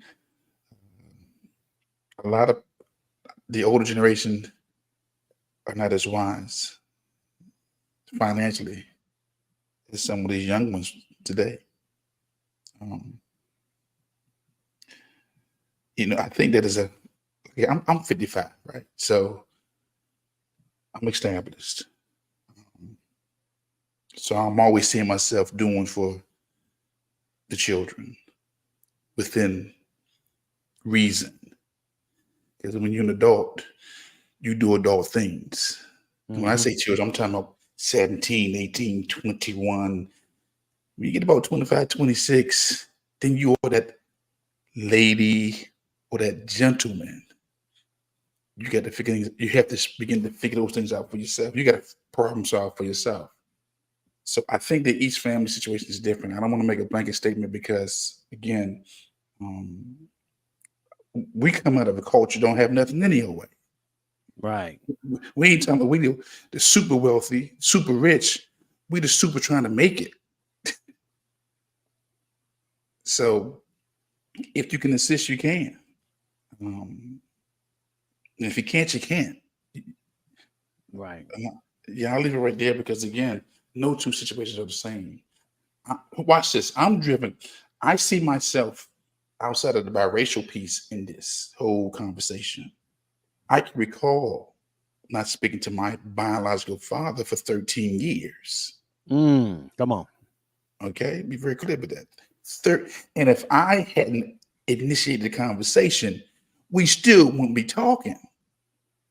Oh, so you had to jump that off. I did it. See, some of our parents are good when not talking to their children. Some of these parents have convinced themselves that some of them have a God mindset. My father literally told me and his children that he turned us over to the Lord. So he don't really have no relationship with none of his children. And he's still living. My mom has since passed away back in 2007. So when I hear this conversation, I see some similarities.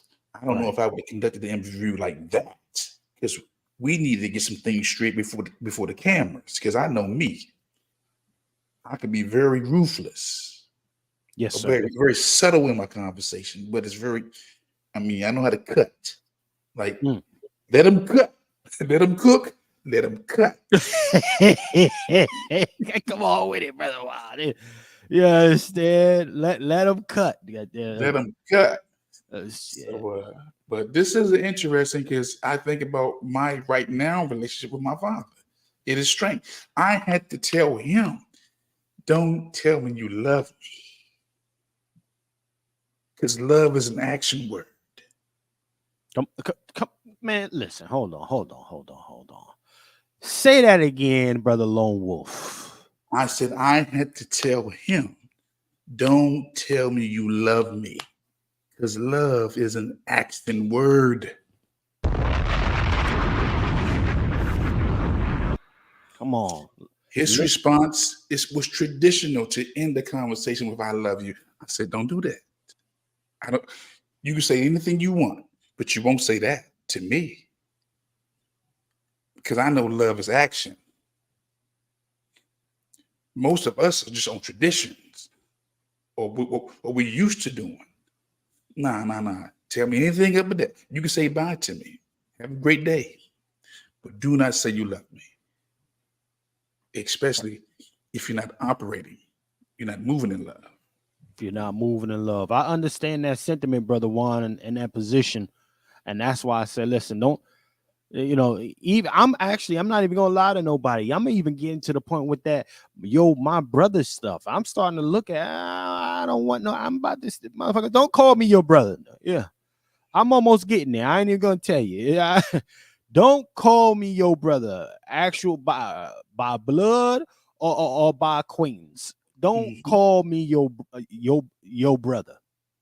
You understand? I'm almost there. I'm still a little, on the edge about it because I think, for me as I mature, it should be valued and it should be qualified. Well, I'll say this, Chef. It's not so much of what they say, it's what you respond to. Yes, sir. I can't keep you from saying what you're going to say. But my response is my decision. Indeed. So I'll leave it right there on that because, again. Let's play a little bit more of this. Yes, sir, Brother Juan. To evolve to where I'm at right now, I realize about the self-centeredness. I realize the self-sacrifice that I give today. I didn't sacrifice anything a long time ago, but I feel that I sacrificed today. I feel that you sacrificed today. Yeah. I see how much you care about that little boy.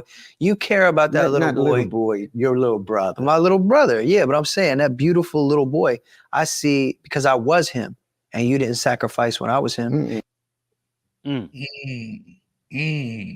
on. And you didn't sacrifice when my sisters were him or my brothers were him. And guess what? I'm not here to beat you up or make you feel bad. I'm here to celebrate you because you finally feel it. Yeah. And the happiness and the gratitude and the appreciation that I feel when I see how much you feel about that little boy, the way I wish you would have felt about me, it makes me happy. Well, you know, that's where the lick come in right there.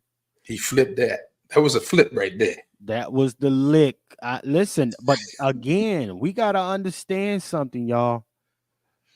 And this is why I want to touch on. This is why I wanted to have this broadcast. All the funny shit I did on the first course, that was funny shit. Ha ha ha. Nigga shit. This the real shit here. Okay. And the conversation I'm looking to have and an understanding is, you know, in this case, can we admit that parents got favorite children?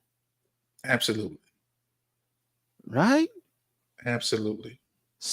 That child, and unfortunately, you know, many would think upon leaving the womb, these parents, you know, would have this immediate burst of care and concern, you know, as it pertains to the child, to either straighten out or get things together for the betterment of that child. And it takes, in this situation, we're looking right here, in this situation, he's got brothers, sisters. None of that motivated this father to change the way he moves. Now, don't get it twisted. Just because we got this dad up on the screen here, don't mean it ain't shit mothers out here. Okay? We're not leaving the moms out. Don't get it twisted. Just so happened that he's served up right now. Okay? And it's true. We see in our community that the favorite child will have that parent acting different than she did with the others, or he did with the others. They're going to spend that extra time. They're going to show up to those events. They're going to change and try to leave something for that kid. Okay?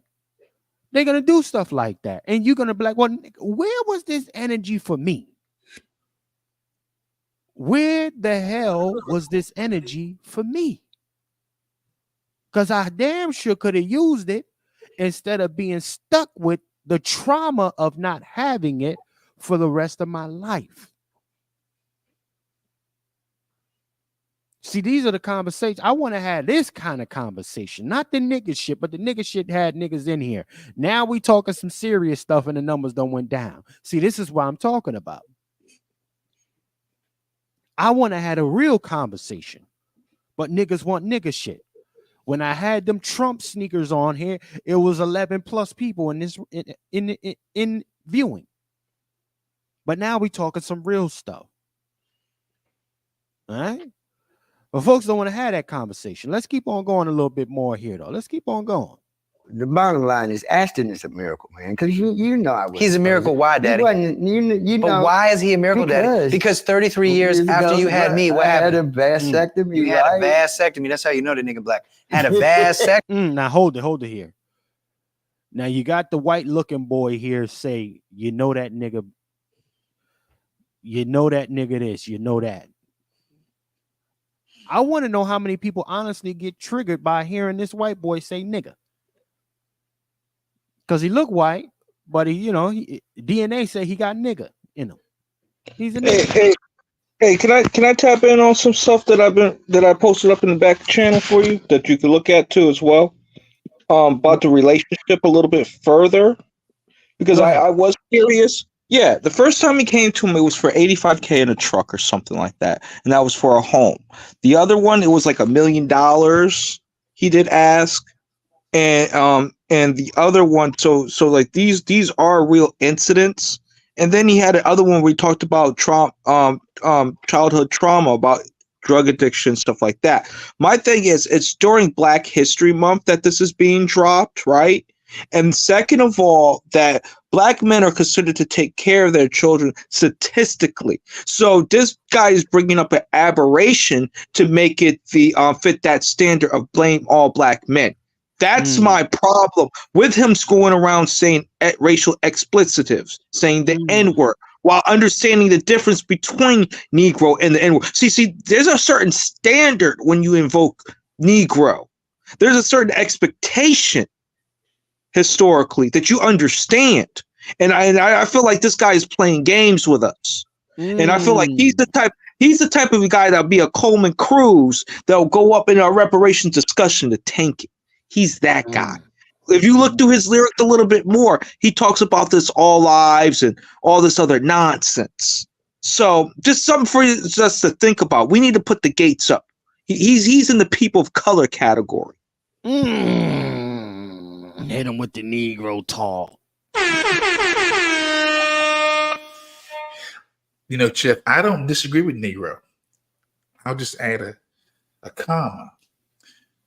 Who you sleep with makes a difference. There's consequences to sleeping with people outside your ethnicity. And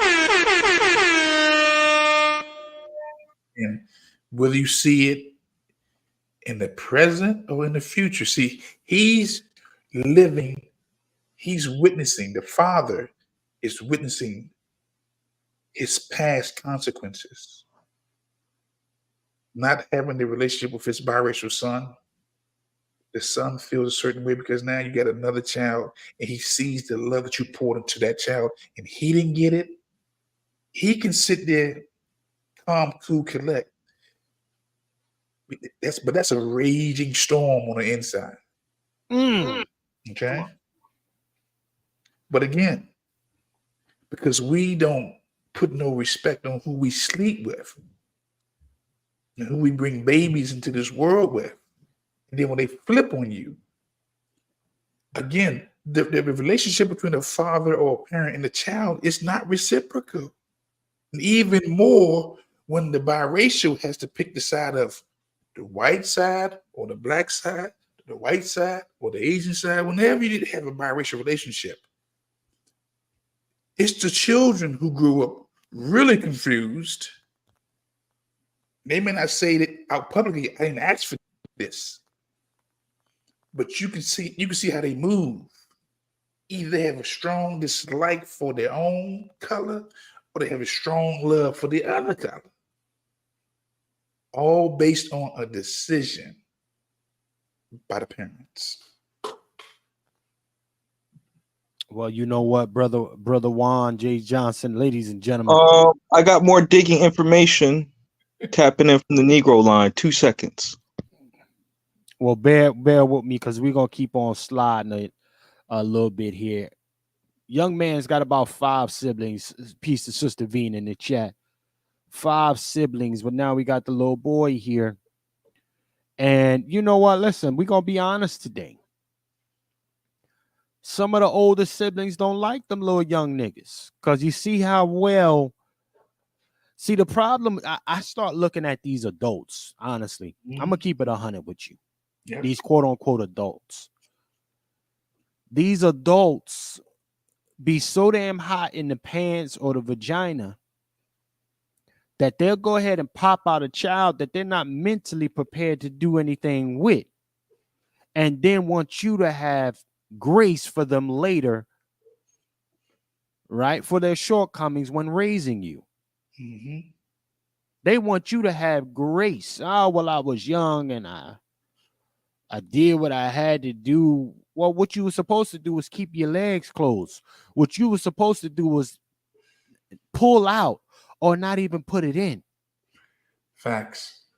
That's what you were supposed to do.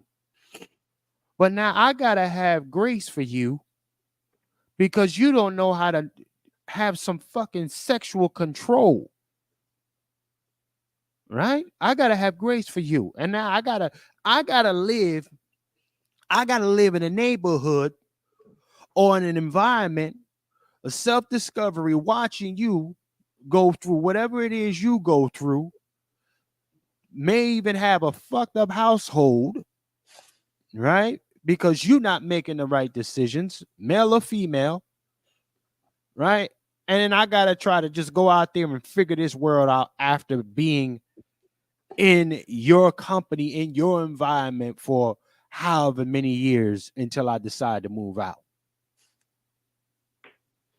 See, this, ultimately it's unfortunate for children who go through things like this. However, the young man, I will say this, he is given a hint.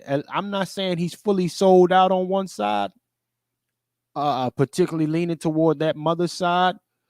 But what I can clearly see is there's full-blown animosity, as there should be. I mean, honestly, I'm gonna keep it 100. Uh, you're human at the end of the day, regardless of what achievements you get and all this other shit. You're human, okay? And his father could have made better decisions. The mom, you could have made better decisions. What kind of crack was that mom smoking when she got with this husband? I mean, with this baby father. See, I need to get details on that. You going when she got with this musician, right? The dad is a musician, y'all. Was she intrigued by this shiny black man? Right? We're gonna talk about that. The lust thing is real. Logic, your mom was probably lusting over some black thing-a-lang. That part.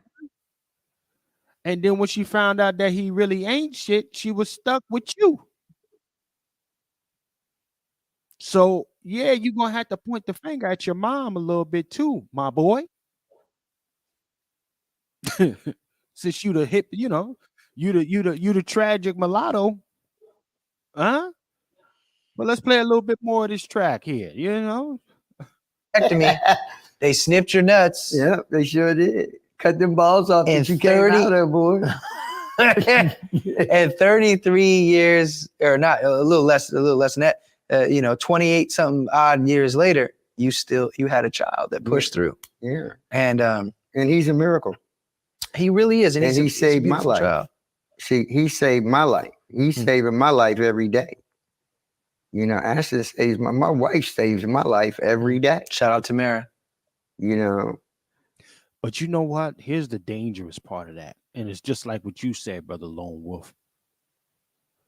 When you know that this man who should have been in your life is talking the way he's talking now, with this admiration for all these other folks, when you needed him, he wasn't there. He wasn't there.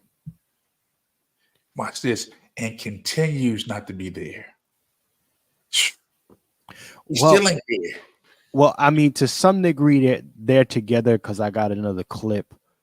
But it's really transactional.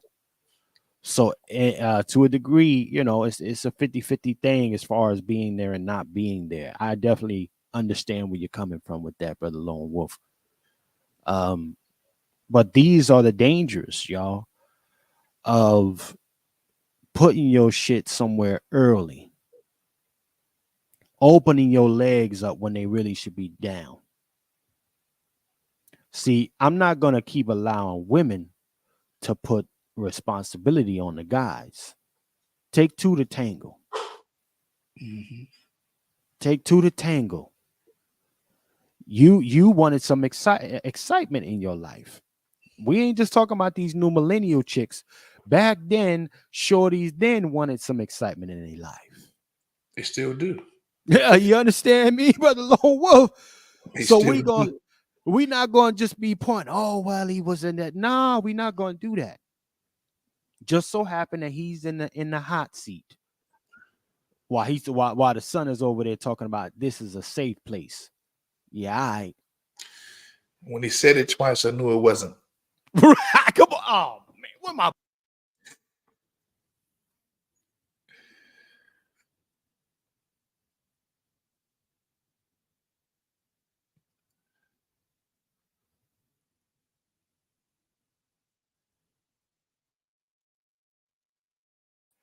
Gentlemen, are we back in the building? I'm here.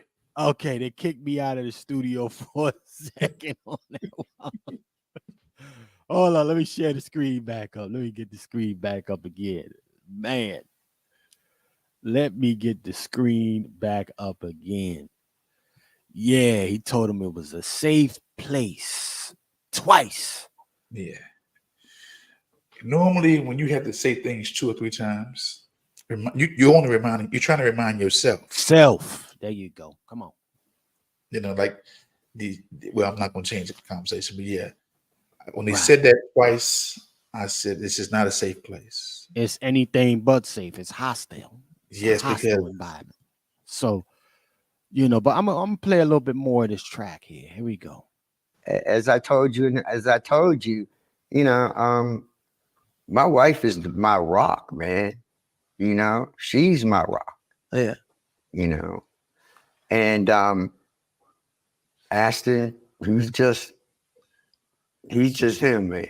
That's all I can say. He brings me so much joy. Just like, And you know, here's the dangerous part about this, ladies and gentlemen. I'm hoping that everybody can learn from this as the numbers get lower and lower, because niggas don't want to have a serious conversation. As the numbers get lower and lower during but this Chef, you know why? broadcast.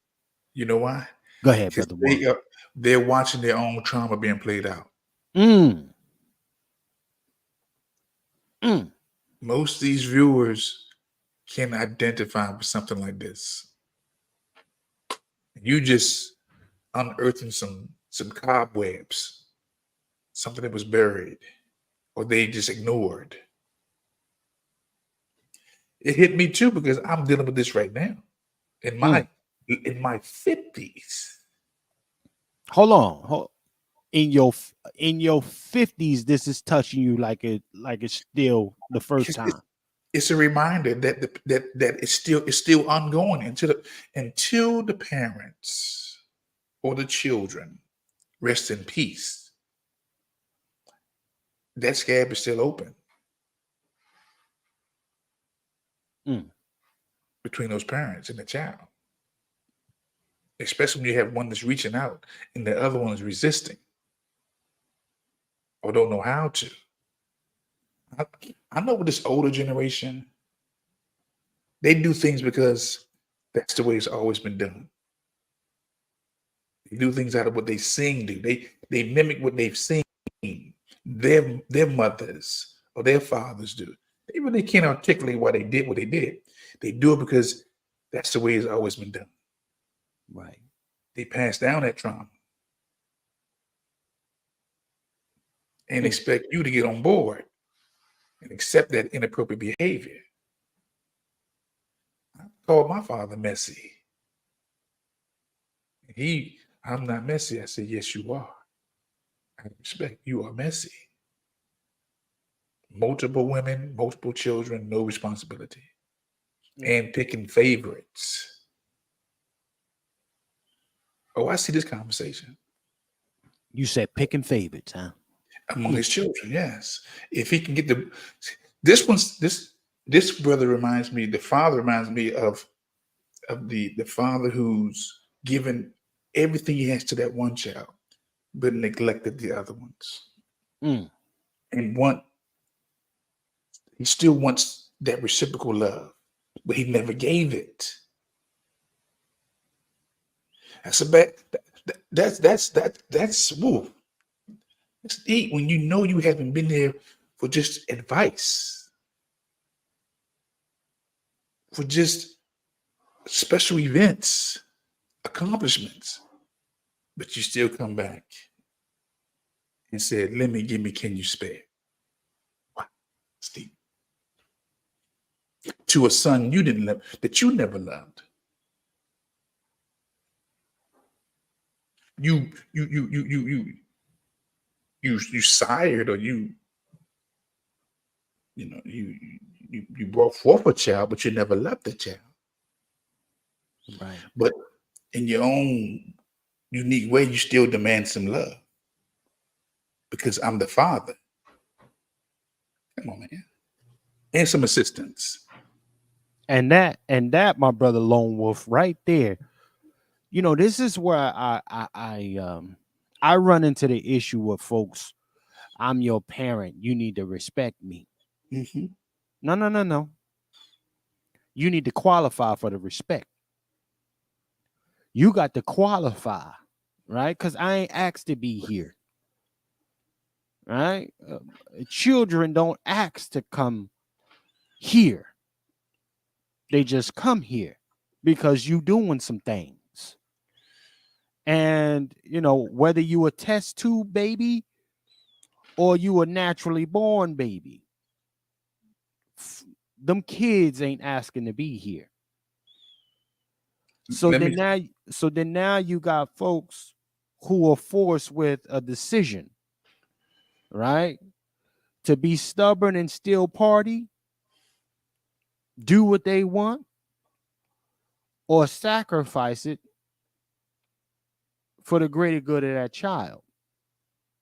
And unfortunately, this man and women and other men like him get it way too late and force these damn casualties of we become casualties of the environment, not even war. I can't even call it war. It's just this passed on trauma. We wonder where it comes from because these folks don't deal with it before it gets to us. Nobody's dealing. That's the issue. But you know what? So this is why, like, even for me, even though he's a mulatto, a tragic mulatto,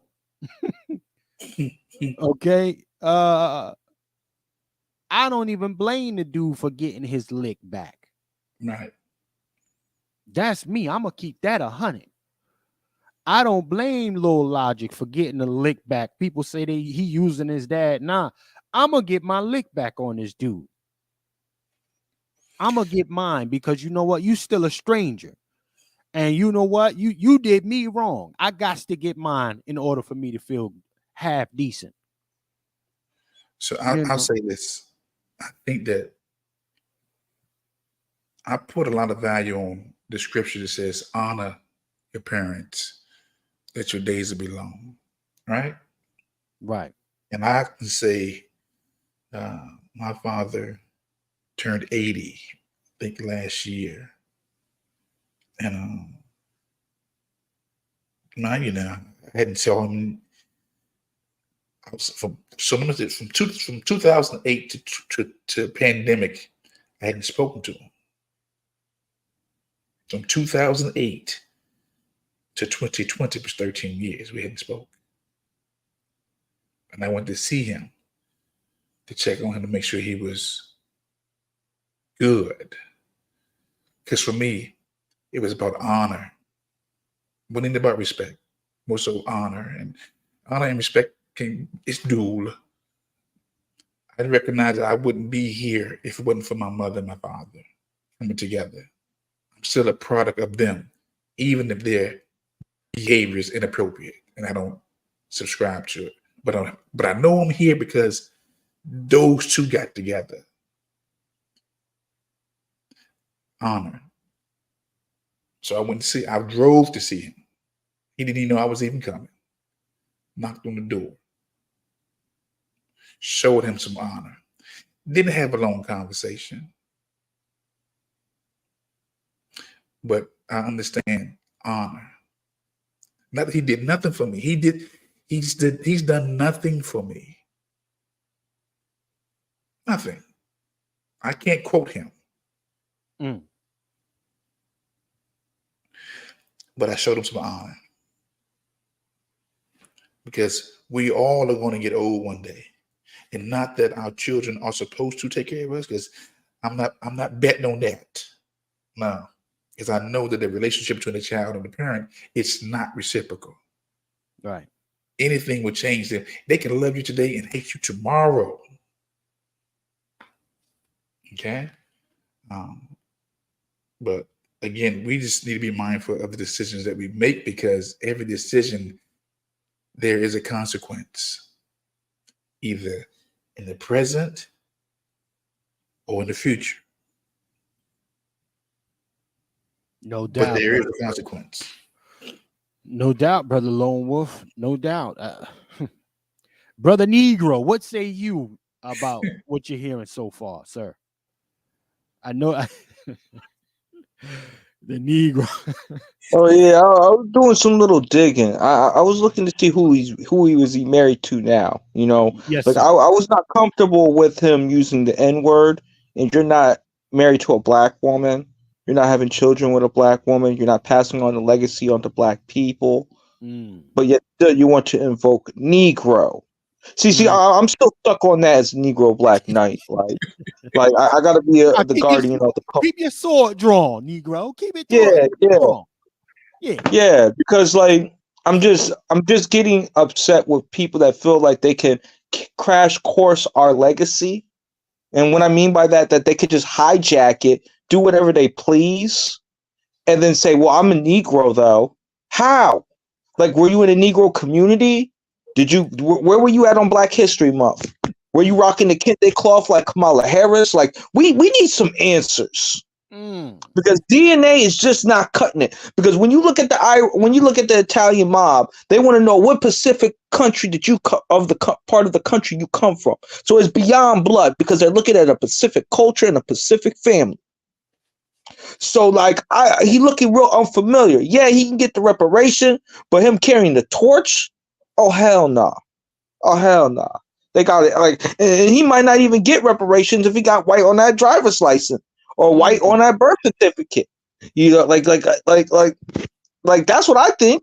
And yet still he feels like he can dictate in aspects of the culture, the most sacred part of the culture. Like you am I going too hard, brother Chef? Because like I'm not really feeling this. Well, listen, get your lick in. You got to listen. You got to get that lick in the way you need to get it, man. So I'm not gonna block you. Listen. People turn coat all the time. This young man could be so crashed out and influenced by what the programming of mainstream media says as far as depiction of Black Americans. He gonna be like, you know what? See, and my dad's Black, so it makes sense. This is what they do. He could be on that time. You see what I'm saying? Like he That's could what be I on was that. getting. That's what I was getting from when he was saying that when he was making fun of him about getting a vasectomy. I'm thinking about the black men that's getting their balls clipped when they were hanging them. All right. It was certain things that I wasn't cool with as a Negro man, and this guy's invoking Negro, and he's talking to his black father as if like I'm not cool with that. The whole conversation during Black History Month. Well, the father remarried. So I definitely, if you can find that receipt of who the father remarried, he could be one of them Negroes. The dad could be one of them Negroes who just love white women. That's what I was trying to look for, brother, at the same time, but his kept popping up, and he got married twice, and they're both with to like light-skinned Latinas or whatever. So like he's not like, I don't look at him invested in our culture like that for him to invoke Negro. Like and like that's where I'm getting at, just at the basics of that. Like we need to really start gatekeeping our culture. Where like if you got this guy, like he's just one shade off from being a Tekashi 6ix9ine. Like let's really be real about this shit, man. Like he's one skin off from being a Drake. All right. Like I'm gonna keep hitting up with the light skins because it's not me being a beige skin hater or anything of that nature. It's me showing the element of these type of the mindset that comes with some of these type of individuals. Oh, you're not a beige hater. No, I'm not a beige skin hater. I'm just talking about the light because you got beige skin people that got it on all four corners and their heads intact. You dig what I'm saying? Right. So that has nothing to deal with the skin color. It deals with more like their mentality and how they're approaching things in our community and how they're catering to certain white supremacy tropes, that I find alarming. That I find that, and it's during Black History Month.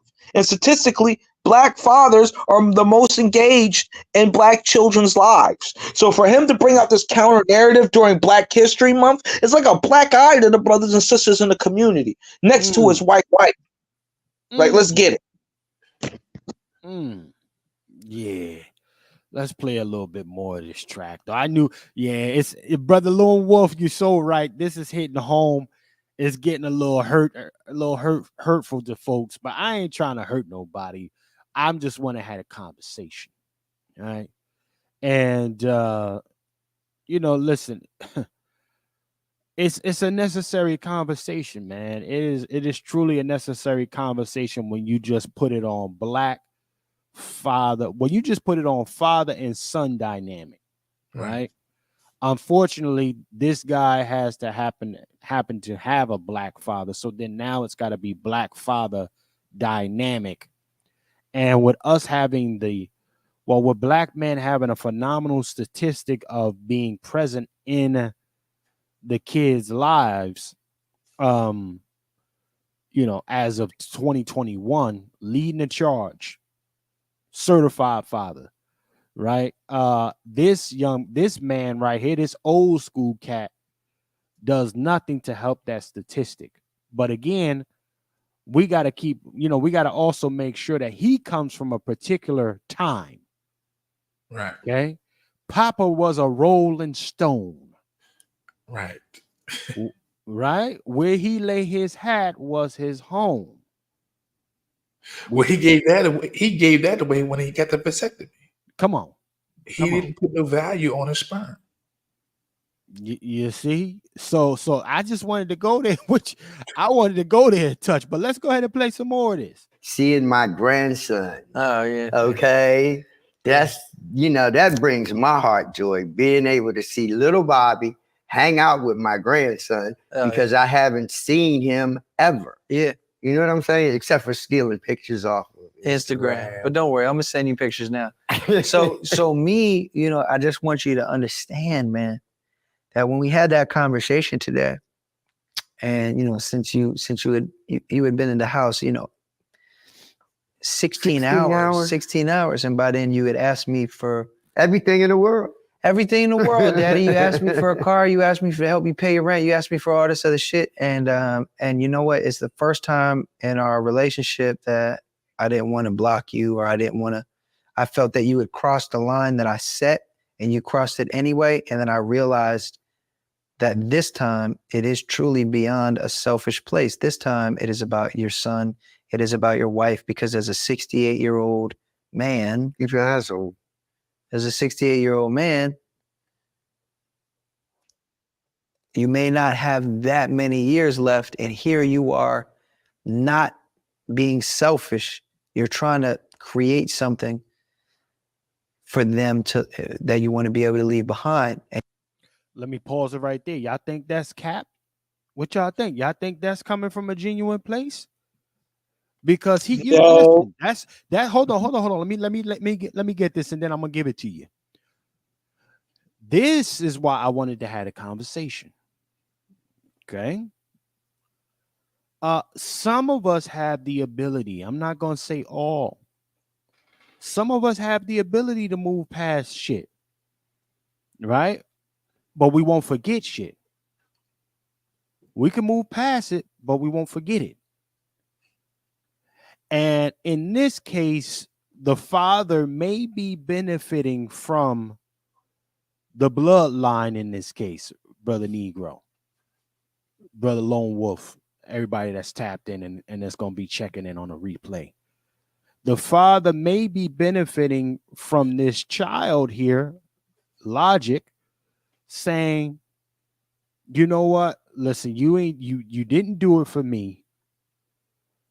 But it doesn't mean I can't assist you in doing it for my little brother. That's where I'm coming from, right? I done gave some people, particularly relatives, chances to get back in my life. But you got to qualify, right? You got to. That's what I'm on. Everything is qualified. So this is why I'm like, okay. Yeah, he may be using them, but he's also healing, for the both of them. This is real healing, I think, that could be taking place. I mean, people put on fronts and all this other shit, but for me, the message is a little bit bigger. I'm going to see past some of the other stuff, And everybody else can have their interpretation. I don't tell people how to think. That's not my shit. But I do present certain things, and what I'm seeing here is I'm seeing, tension. I'm seeing some regret. I'm seeing some aggravation. I'm seeing empathy. I'm seeing a whole bunch of these adjectives niggas got. I'm seeing all of this at one time, right? And for the purposes of doing something greater, I'm not even knocking the dude from having this conversation with his pop live like this. I'm not going to lie. I'm not going to knock it. I think this is the mere fact that it's triggering so many people, that folks are coming in and out of the conversation the way they are to check and see if the coast is clear, hoping that we get back to more nigga shit. Tells me everything I need to know. So it's all good. But brother Negro, what say you about what's happening here? Is it really on Black time assisting the father with giving that child a chance at something he didn't have? No, I haven't confirmed who that black man married, who that Negro man married. So that's still up in the air, and I think that they purposely dug it because you got Negroes like us that's gonna try to look for the truth and piece together what really might have happened, so that we can avoid these type of situations, these type of blow-ups in our communities. This man's the Patrick Mahomes of rap. I look at him as a dark-skinned Hold Eminem. on. The Negro with a liner.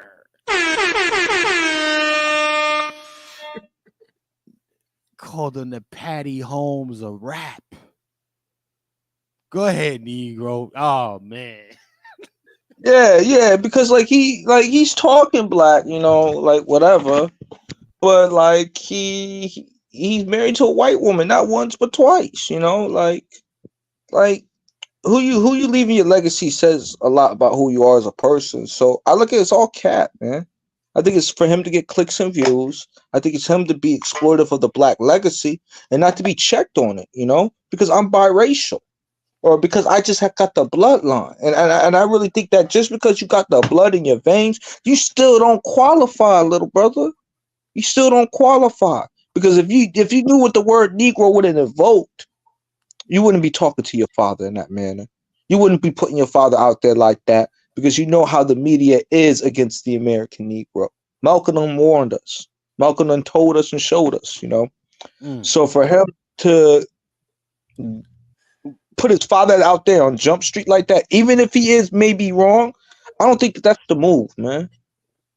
I think it can be weaponized by the media to say that all black men are like that, and we know that that's not the case statistically. I appreciate that. I like that perspective, brother Lone Wolf. What say you about this position? And I don't disagree with the Negro. I think Negro is on to something. What I will say is this. The son said multiple times during the interview that he's doing this for his brother, for his baby brother, not for the father. It's almost like I'm upstage you because you can't even do for your son, your miracle son. He made me the miracle son. Upstaging him. Come on. But I'm facilitating the money right now. You coming to me about your miracle son. Oh, so you saying he getting a lick in many ways. He's getting exposed. Watch this.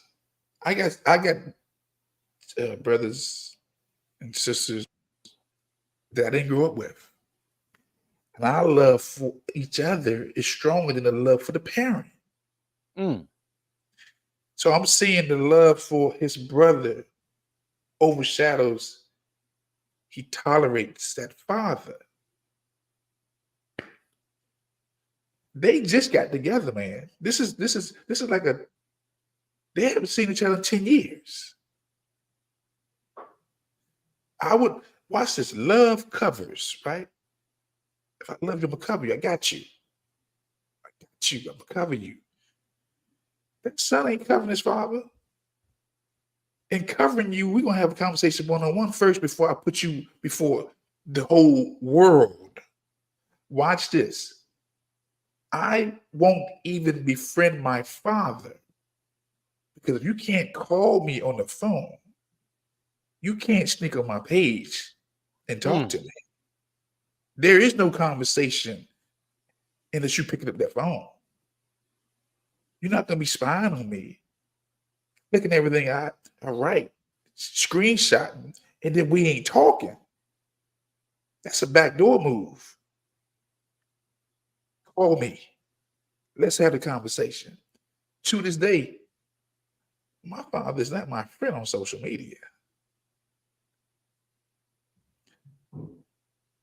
Okay? So That's a fact, again, Brother Lone Wolf. love covers. Go ahead. You know, man, damn. Make sure y'all like, share, subscribe, like, share, subscribe, like, share, subscribe. We having a real conversation. If you gonna go ahead and play it back, you can go ahead and catch the nigga shit in the very beginning. But we want to have a real conversation right now on Sunday. You know, we got the ordained lone wolf in here with the Negro, ladies and gentlemen. And you know, we're trying to unpack this shit, make it make sense. You know, Brother Lone Wolf believes that, you know what, in his own way, Logic is getting his lick in and saying, I'm the man that you could never be. He's sitting up here exposing the conversation about his father begging him when it should be the other way around. He told his dad, I'm only doing this for my brother. You just happen to be attached to him. Because they even devolved the whole situation with his finances. He need a whole lot. And the father don't have no problem asking for it. But he feels compelled to look out for his brother, not for the father. If the father didn't have that child, he wouldn't get that. This time around, because he said before, I've helped you once before. And I'm going to help you this time around only because of my brother, the miracle son, the miracle child. The father has become the son, and the son has become the father. Right. And you know what? And every time I hear him say that miracle, y'all know when somebody getting a licking. Oh yeah. Yeah, he's saying, yeah, the miracle child. You know, as if, you know, he was the accident, he was the experiment, he was the mutation. And look, the son knows that this video will precede him and his father. He brought his age up. We don't know how long you're going to be here. You're 68. This video will be in perpetuity forever. And when his brother come across it and see the conversation he had with his father, that's going to be interesting. When your father wasn't there for you, I was. Document it. This ain't for the father. This is for the sibling. We know who's not getting stepdaddy of the year. Definitely not him. Well, hold on, gentlemen. I got the West Coast bully who done tapped in. The West Coast Bay Area bully himself, my brother Twiz. Twiz, listen, first and foremost, Twiz, nigga, I know how you be. You be tapping in. Before you tap in, tell me you up to speed on what we talking about. Twist, you got the flow. Tell me you up to speed, nigga. First and foremost, I'm gonna say good morning to some and good afternoon to others. Happy Sunday. You Happy understand me? Sunday Yeah, to yeah, everybody. you You did. understand me? And I'm gonna keep it 100. I just slid in. I seen you was on live and direct. You know what I mean? So I had to just sit down and get me a seat and catch me a Shout out check. to You know my what I'm living saying? twins. So hey, yeah, I ain't catch mad me up at to you, speed, twins. You man. You understand understand? me? Shout out to you, nigga. You understand me? Listen, just kick back like a California nigga do, and we gonna bring you up to speed. You understand me? Yeah, we gonna bring you up to snuff. But this shout out to Twiz, the West Coast bully, y'all. Shout out to Twiz. Uh, Listen, we're really talking about that family dynamic, man. Father, son. I'm just, my challenge right here with doing this broadcast is in hopes that you and everybody can go above the color right now, right? And then we'll circle back to the colorism after. I want to address the father son dynamic. Okay, this Can is I my call? intention. Hold on, Negro. This is my intentions for this portion of the broadcast. Okay, father son dynamic.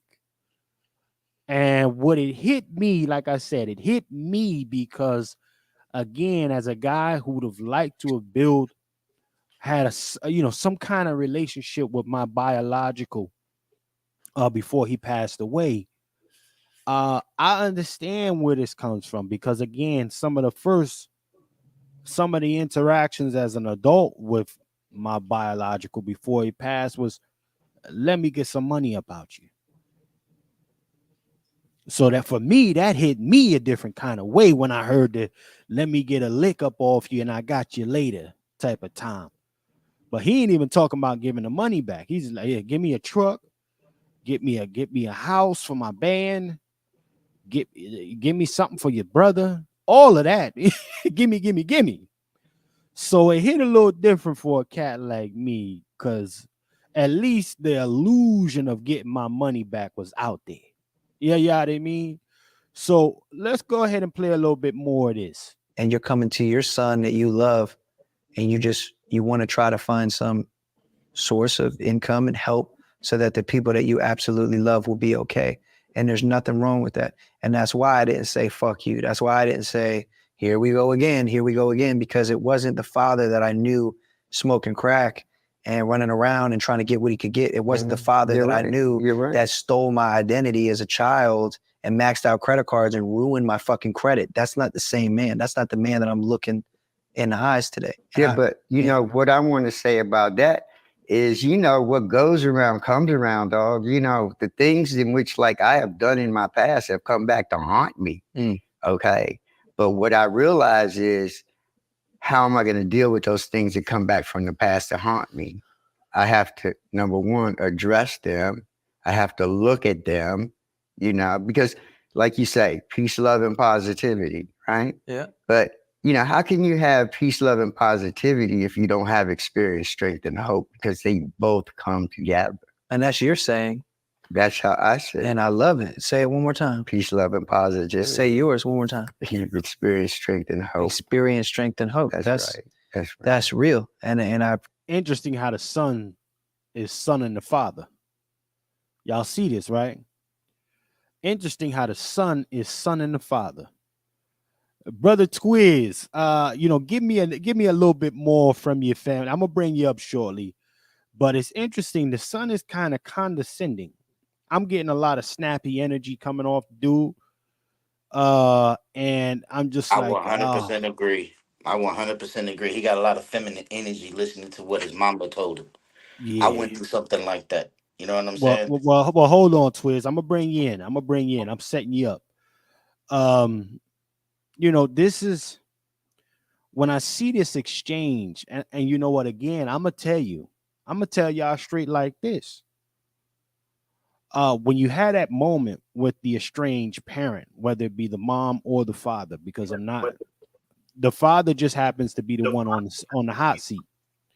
But when you have that moment, it does come off as condescending if you're the child delivering it to the parent, right? It can come off that way. So I kind of understand it, because again, that's part of the healing process. Once you get to an even place of acceptance and leaving things where they were.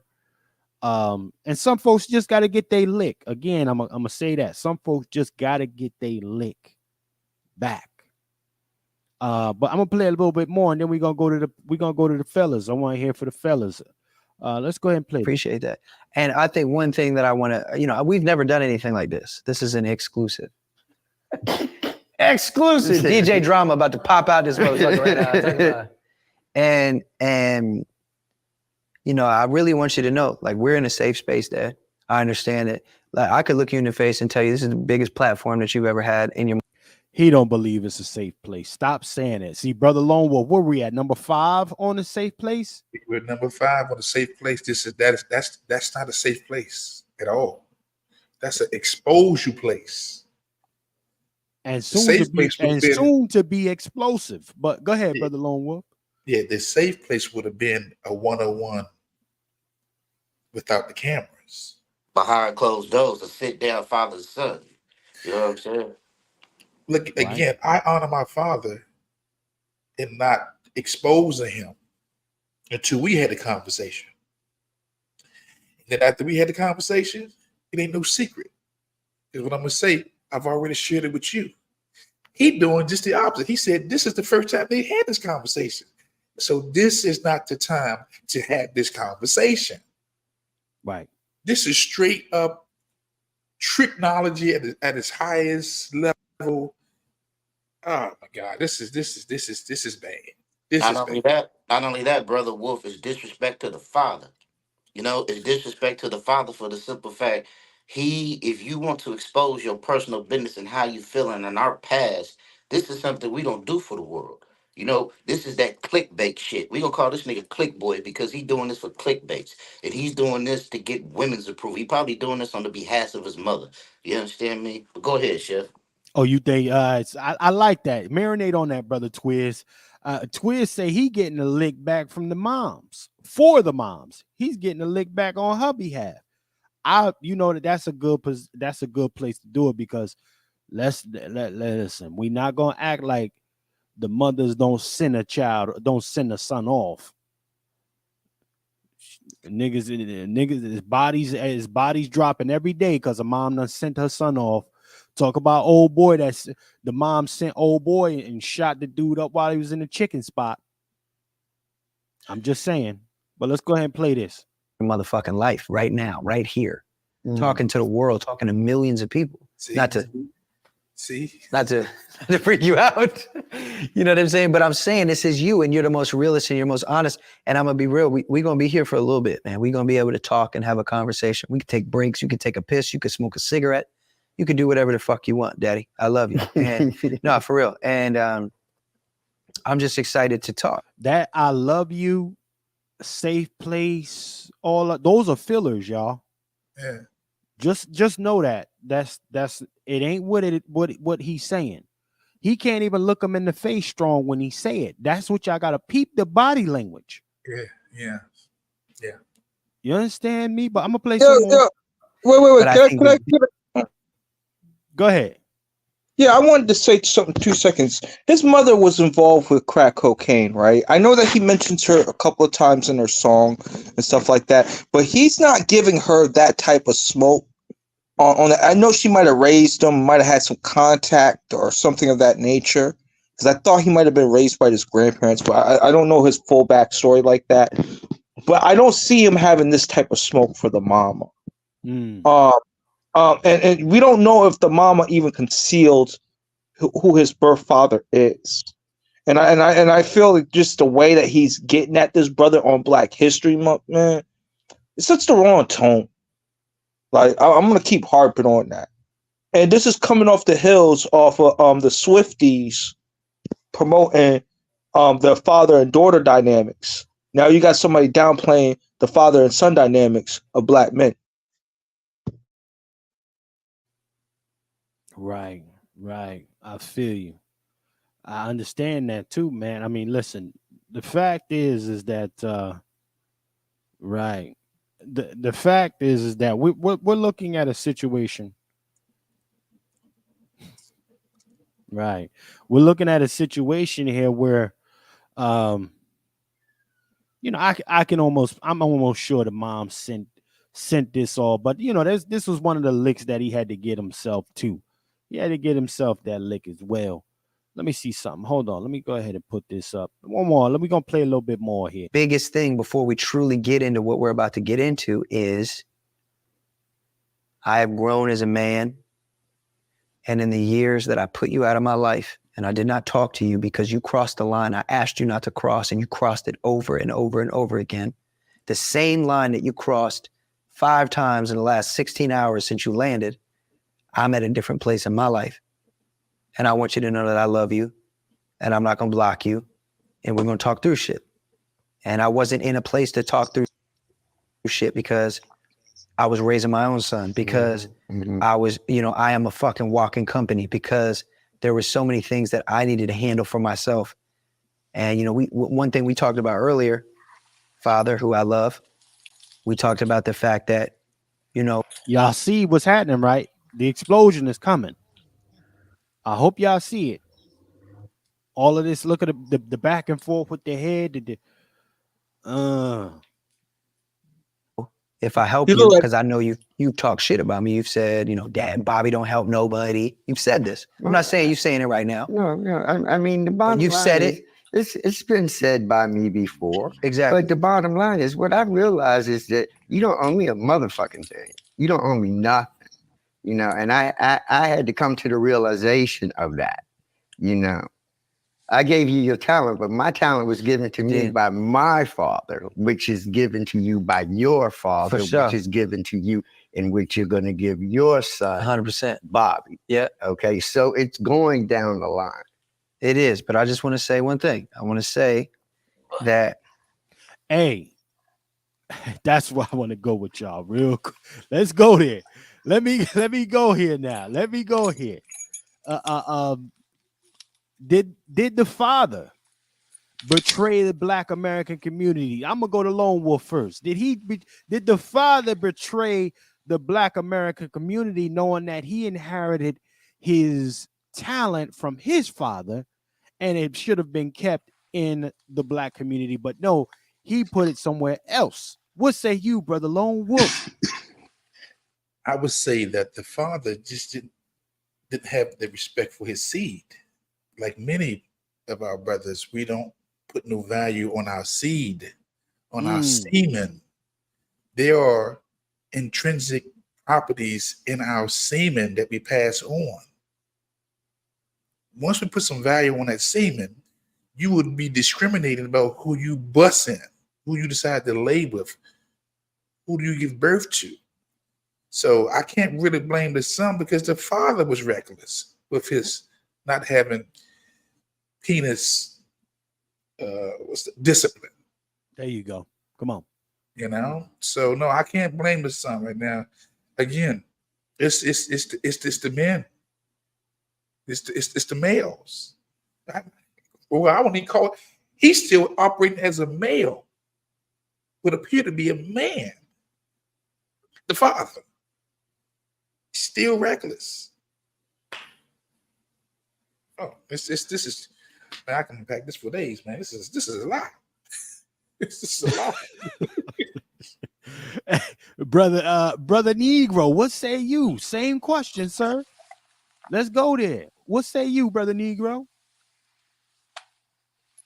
Yeah, I'm gonna say the father did betray the Black community. No matter, this is gonna be controversial. I don't want to get hit with the Dr. Umar because I'm not a Pan African, but it's kind of on that same perspective. I would prefer that we stick within our own lineage, rebuild rebuild our relationship with our community, with our women, stuff like that. I think that that's more important. And just like the father, the son is doing the exact same thing. He had an opportunity with the Black art form to work with a Black woman and to uplift the black woman in the culture and the lineage. But yet still he invokes the word Negro in his lyrics and makes it into an all lives matter type of situation. And we're not an all lives type of matter type of people. That's my problem with this individual who is detached and removed from the culture, but speaking as if he's a part of the culture during Black History Month and speaking disparagingly or even exposing a black father for not being up to par. Um, I really feel like he's putting black men and casting us in a bad light. You know, I think that there's some animosity coming from this Patrick Mahomes type of rapper. You know, and he bigs up Eminem like he's the father of hip hop. You know, he doesn't talk about no Eric. Yeah, he bigs up him on several different occasions, but I That's don't some think Eminem. bullshit logic. When you peep this replay, that's some bullshit. You understand? That's the listen. That if you gonna hold any part of Negro, know that that's off code. Mulatto, tragic, Yeah, mulatto. and I'm not a hater because I know mulattoes that are on code. So it's a mindset thing, and it's about if you want to support your people or not. Well, that's Has why nothing to do. we got to Yeah. premise it. The tragic mulatto. That's why I say that, and then follow it up with the mulatto, but emphasis on tragic when shit like this moves, because there's a certain way. And that's why I said, it's interesting that he decides to have this conversation during Black History Month with his father out in front of millions, and he knows it's millions, right? That then it's too calculated and too dangerous for the visual and the interpretation for our collective. That's when I then look at him sideways like, yo, bruh, I don't like how you doing this. Right? And brother, keep it in mind. He's doing this with his new wife, who produced a white child. You know, the baby look whiter to him now. So this is the reason why I call him Patrick Mahomes. Like, Is his because mother white? Is his mother white? his mother's white. Yes, sir. Yes, Porter. Mike, There you go. drop. Yeah. But the thing is that it also shows even a deeper issue. Is like what was taught to him at the home. Who raised this young man? Where he knows about Negro, but he knows about this, but he doesn't know about the history and the pain and the struggle of black men and the misrepresentation of black men through the media. Like if you know the word Negro, you know that. You know that. So that's the reason why I'm kind of holding him to a different standard. I'm familiar with his content and his work. I know that he's a reading type of individual, so I know he's reading something. So I'm holding him to a little bit of higher standard than your I would say your Little Waynes or maybe some other one, due to the fact that I don't think that they reading like that as much as this little brother here, because he does quote books, he does do things in certain ways that's different. But I don't appreciate him invoking our ancestors, and you're removed from the lineage. You're removed from our people. I would look at that's misrepresenting our people, and that's almost the verge of slander, almost the guise of impersonation. Because you got the blood, but you ain't got the culture, you ain't got the mindset. That's what we're getting at. I like that from the Negro. I like that talk, that kind of talk. I like that. Brother Twiz. What's happening? It's on you, man. I mean, yeah, the question still remains. Well, first and foremost, I'm gonna flip it like this. What's happening here is a reflection of the Black American community, yes or no, Brother Twiz? No. Since he got half Negro in him. I want to check that father's lineage. You gotta understand, this shit been going on since the beginning of time. You know what I mean? This ain't nothing new. You know what I'm saying? But it goes back to what I was raised up off of. You understand me? My dad always told me that once again that we are living in a generation of men raised by women. You know what I'm saying? And I always tell this: be careful who you have a baby by, because that's your lineage, that's your future.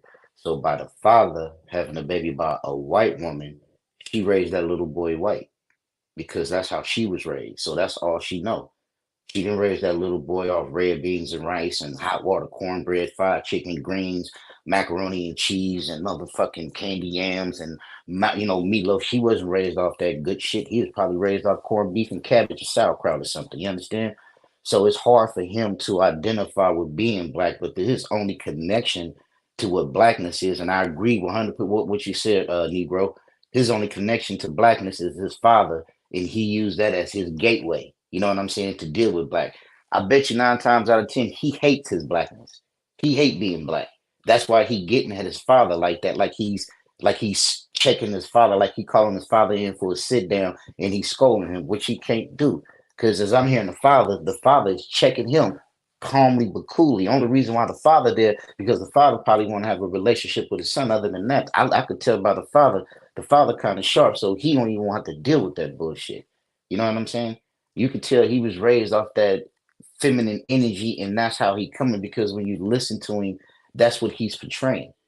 One thing for sure, two things for certain, gentlemen, we can never judge our parents. Why? Because we don't know our parents. We only know them as parents. We never knew them as people. Our parents had lives before us. And we don't know what happened to them. You don't know what kind of trauma they've been through, or you don't know what they endured before we came. You know what I'm saying? So any person, I learned this, and I'm sharing this because I learned this when my mother passed. When my mother passed, I learned a whole new life about her that I didn't even freaking fucking know. And it hurted my heart that a lot of stuff that I learned about her, I wasn't around to protect her. But hey, that's why I think she had a son to have that protection. You know what I'm saying?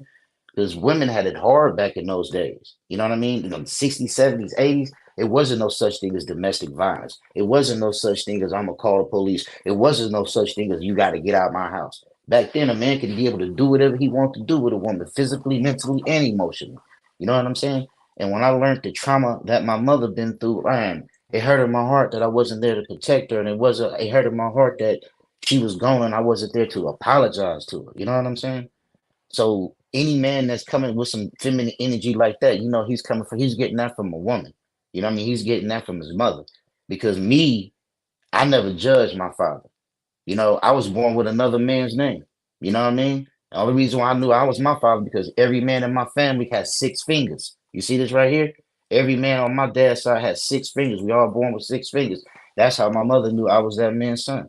You know what I'm saying? And the cold part about it, I was raised by my stepfather. He got with my mother when I was 2 years old, and he been with my mother to when he passed in 2002. So you know what I'm saying?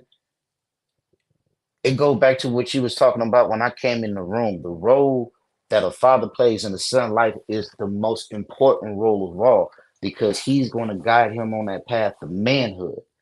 You can tell he wasn't guided on that path of manhood because he has so much anger and frustration to where, men, we taught to move on. We taught to suck it up. My stuff always taught me, hey, if something happened to you, suck it up. Be a man. Only thing it's going to do is toughen you up. You know what I'm saying? But he's still emotionally weak. You know what I'm saying? Like you said, that's probably why he got with as we say, Chef C, a troglodyte, because that's the only thing he could relate to. That's what he was raised up and raised around. So that's what he wants to be a part of. So motherfuckers like that, they hate their blackness. You know what I'm saying? And I kind of hate situations like this because that's what's suffering and that's what's hurting a lot of black men, and that's what's going to impede a lot of black men in the future because they got to deal with this little emotional ass trauma, what their mama said. I went through this with my daughters. When my daughters turned 18, they came to me and they all said, oh, it was my mama. It wasn't you. It was my mama. You know what I'm saying? And I'm not passing no blame or passing a buck. Love your mama, do everything, but yet always remember it's two sides to every story. You know what I'm saying? Before you come to your conclusion, understand your father. You never know. He may have came home and found your mama cheating on it. He might have found out some shit to where he had to leave and didn't want to. You don't know his side of the story. Try to figure out his side of the story, then come with conclusion because you could be wrong. You could be harboring all this ill will, bad energy, and negative thoughts over something that you don't even know. Here you come up barking like a dog behind the fence. Then just as soon as Papa walk in the gate, you licking his hand like a fucking puppy. You know what I'm saying?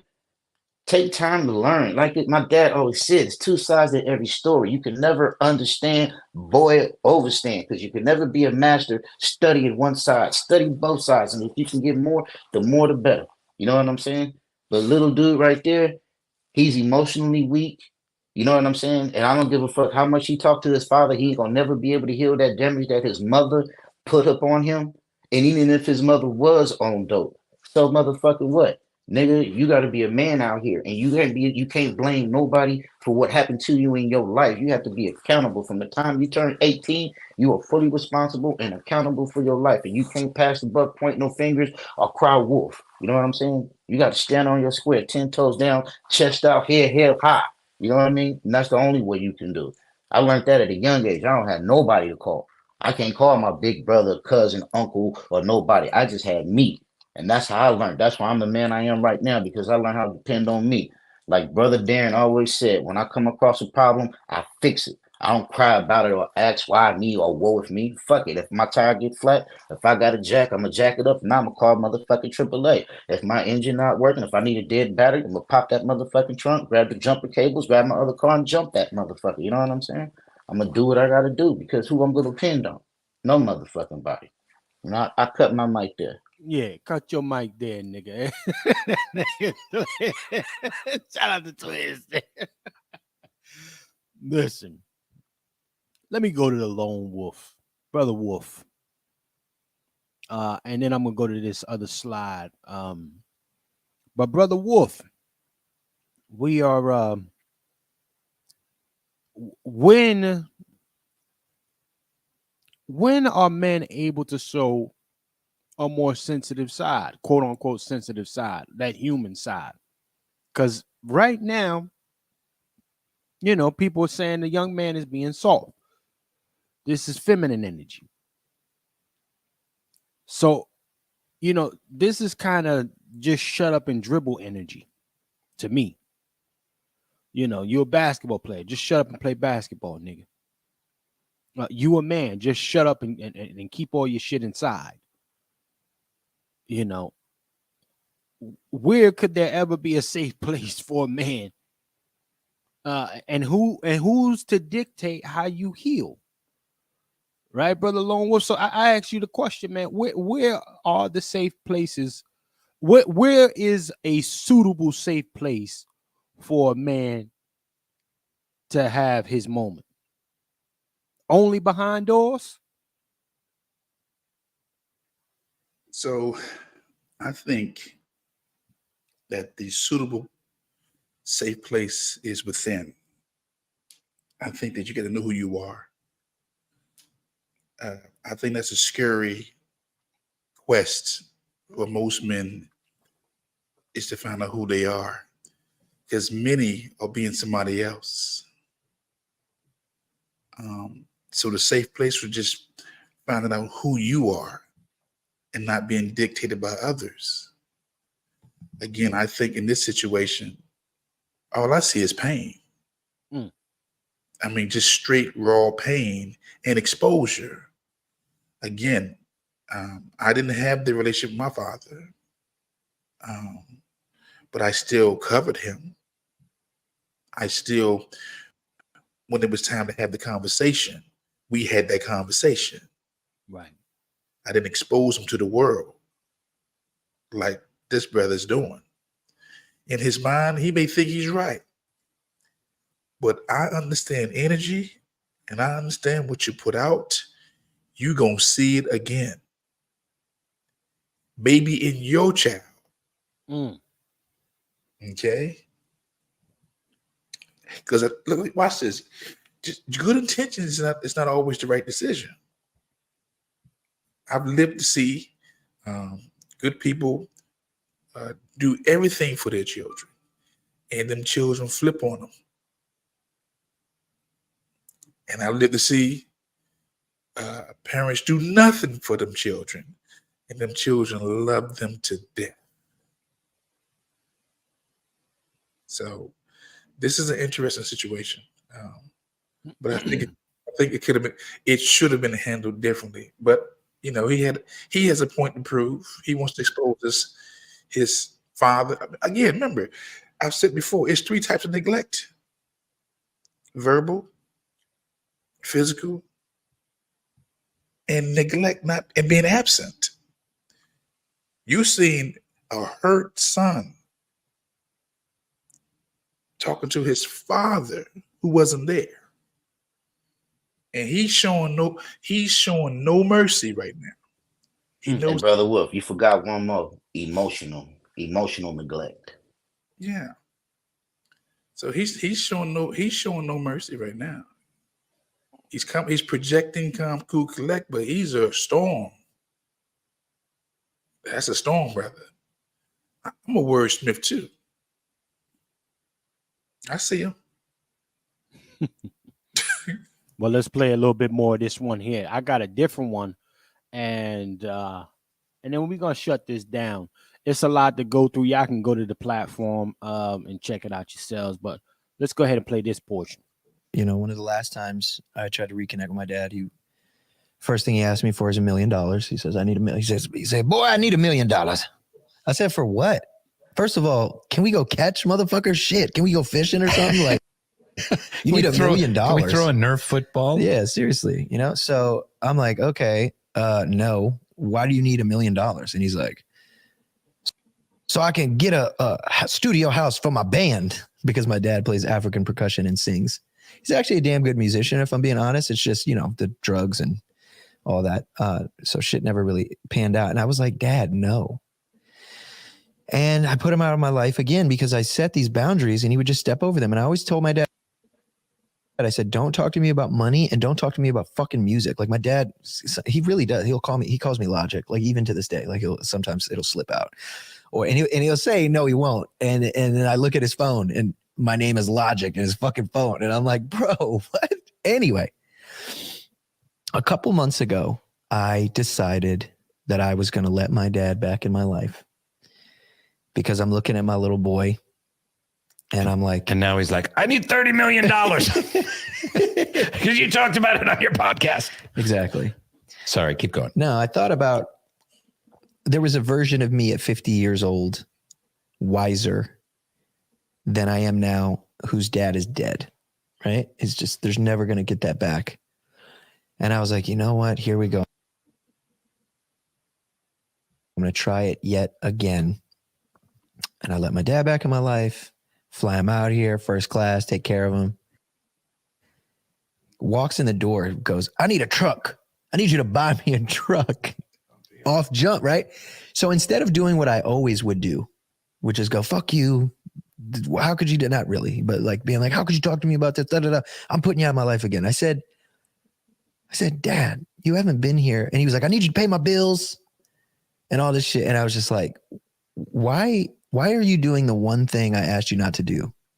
And then he's like, and then we got to hit the studio. So it's like literally all the things I was like, please don't do. Money, money, money, music. Yeah. And I was like, why, Dad? And he looks me in the face and he says, the greatest answer he could give me. He says, I don't know. So why you ask me this shit? I don't know. And then he's like, I'm embarrassed. I'm like, what are you embarrassed about? And this was when shit started to get deep. And he said, I just want to leave something for your brother. Because 30 years ago, after my dad had me, he did two things in this order. He got a paternity test, clearly, to make sure I was his baby. And then second, he got a vasectomy. Almost 30 years later, he was in a program, knocks up a 22, 23-year-old girl. She has a baby. A year later, she dies of a heroin overdose. My dad takes the baby. And I remember telling him, I'm like, I want to adopt that baby. And my wife was pregnant. And I was like, I want to adopt my little brother. And he was like, just give me the money. So this is the kind of person I was dealing with. Things are a bit different, and we'll get there in a second. Sorry for talking so damn much. I like it. But it is a podcast. And I said, what do you mean you're embarrassed? And he goes, I need to leave something for your little brother. Mm. And for the first time in my life, I thought about it. I said, Dad, you want a truck? He said, yeah. I said, you want some money? He said, yeah. I said, you know what I'm going to do, Dad? I'm going to make an album with you. And I'm going to make an album about family and love and loss. And you're going to sing all over it. And you're going to get publishing. And you're going to earn every fucking dollar you get. And you're going to understand Black ownership, self-investment, XYZ, all this shit. And I said, 50% of every dollar you make is going to go into a trust that I can't touch and you can't touch. And when that little boy is of age, he will have something. That's what I wanted to go to. Now, does the mulatto have the right to educate his father, his black father, about black wealth? Brother Lone Wolf, I'm going to you first, sir. That's what I wanted to touch on. Absolutely. Why not? Wisdom is in the multitude of counsel. I'm not going to turn down the wisdom because it doesn't look like me. I've tried the folks that look like me. We as a collective are still trying the folks to look like us. Mm. And where we at? So yeah. Now his approach to how he did it with his dad, that's something different. But the dad came to him and he said, I'm gonna flip it up. I'm gonna switch it. You'll get it. But on these terms, because again, it ain't even for his father. It's for his brother. It ain't for his father at all. His father may not be around to be, his father may not even live long enough to even get a royalty. He's 68 right now. He's on that crack. Right. Lost the mother to crack. So he's raising the boy, he's raising the son on his own. This to me, it sounds like a role reversal. Father has become the son becomes the father. And no. Teach him again. So, man, it's some layers to this. The father 68 has never done nothing with the talent nor the gift. The son has. Right. And now the son is reminding the father, you never did nothing with it. And I'm gonna show you how to do it. But you're gonna earn it. So you can know the whole process. And that's my thing, Brother Lone Wolf. That's my thing. Listen, I want to go to the Negro. I mean, again, these two, broadcasts weren't too far apart.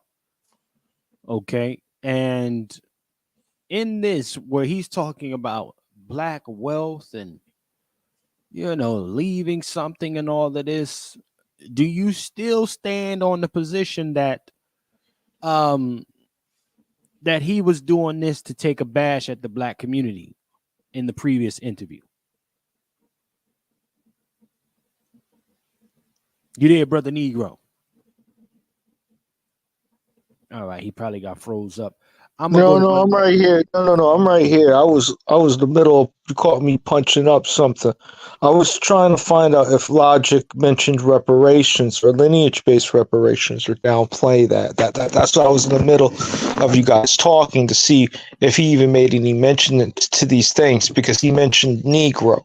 He put it in his lyrics. He put it in his song. So obviously he knows something about that, about reparations, repair.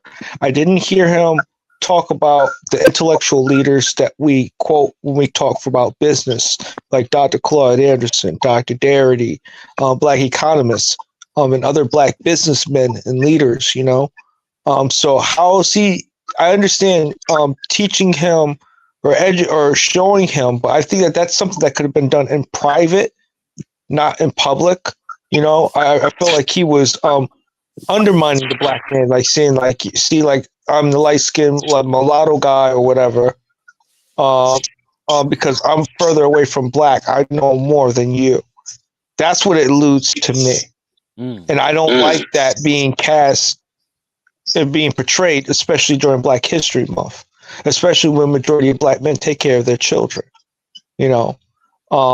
So I feel like this individual, because he's an aberration, he gets more of the push versus talking about what's really going on as a consensus, So those are the things that kind of upset me about this. And I'm tired of him keep saying that he's a part of the black community when he's a part of a people of colors community. You know, he should be talking about things from a multicultural perspective, not from specifically from Negro and stuff like that. I think that he's like very removed culturally and also from the mindset. Well, I'm looking at the posture of that finger. Look at that freeze, y'all. Look at the freeze in that finger when he's talking about black wealth, the father teaching him the importance of self-investment. It's that wag your finger energy that Kamala Harris give off real strong with it when she talking about black folks, although she not of us, right? But again, folks will tell you she the first black female VP. They're gonna tell you that. But again, this is, I'm just looking at the situation and I say to myself, that kind of direction or energy, is that coming from a place from his mother's side, or is just the way he feels on delivering it at that time and the position that he's taking as far as the importance of doing it? I think it can be all of the above. I'm not even gonna hold nobody, but it's more so like he actually, like, if he didn't have that little brother that the father birthed, it would be on some real fuck you dad type shit. That's just what I'm getting. But because he has the little brother, he's going to deal with it a little bit because he care about the little brother.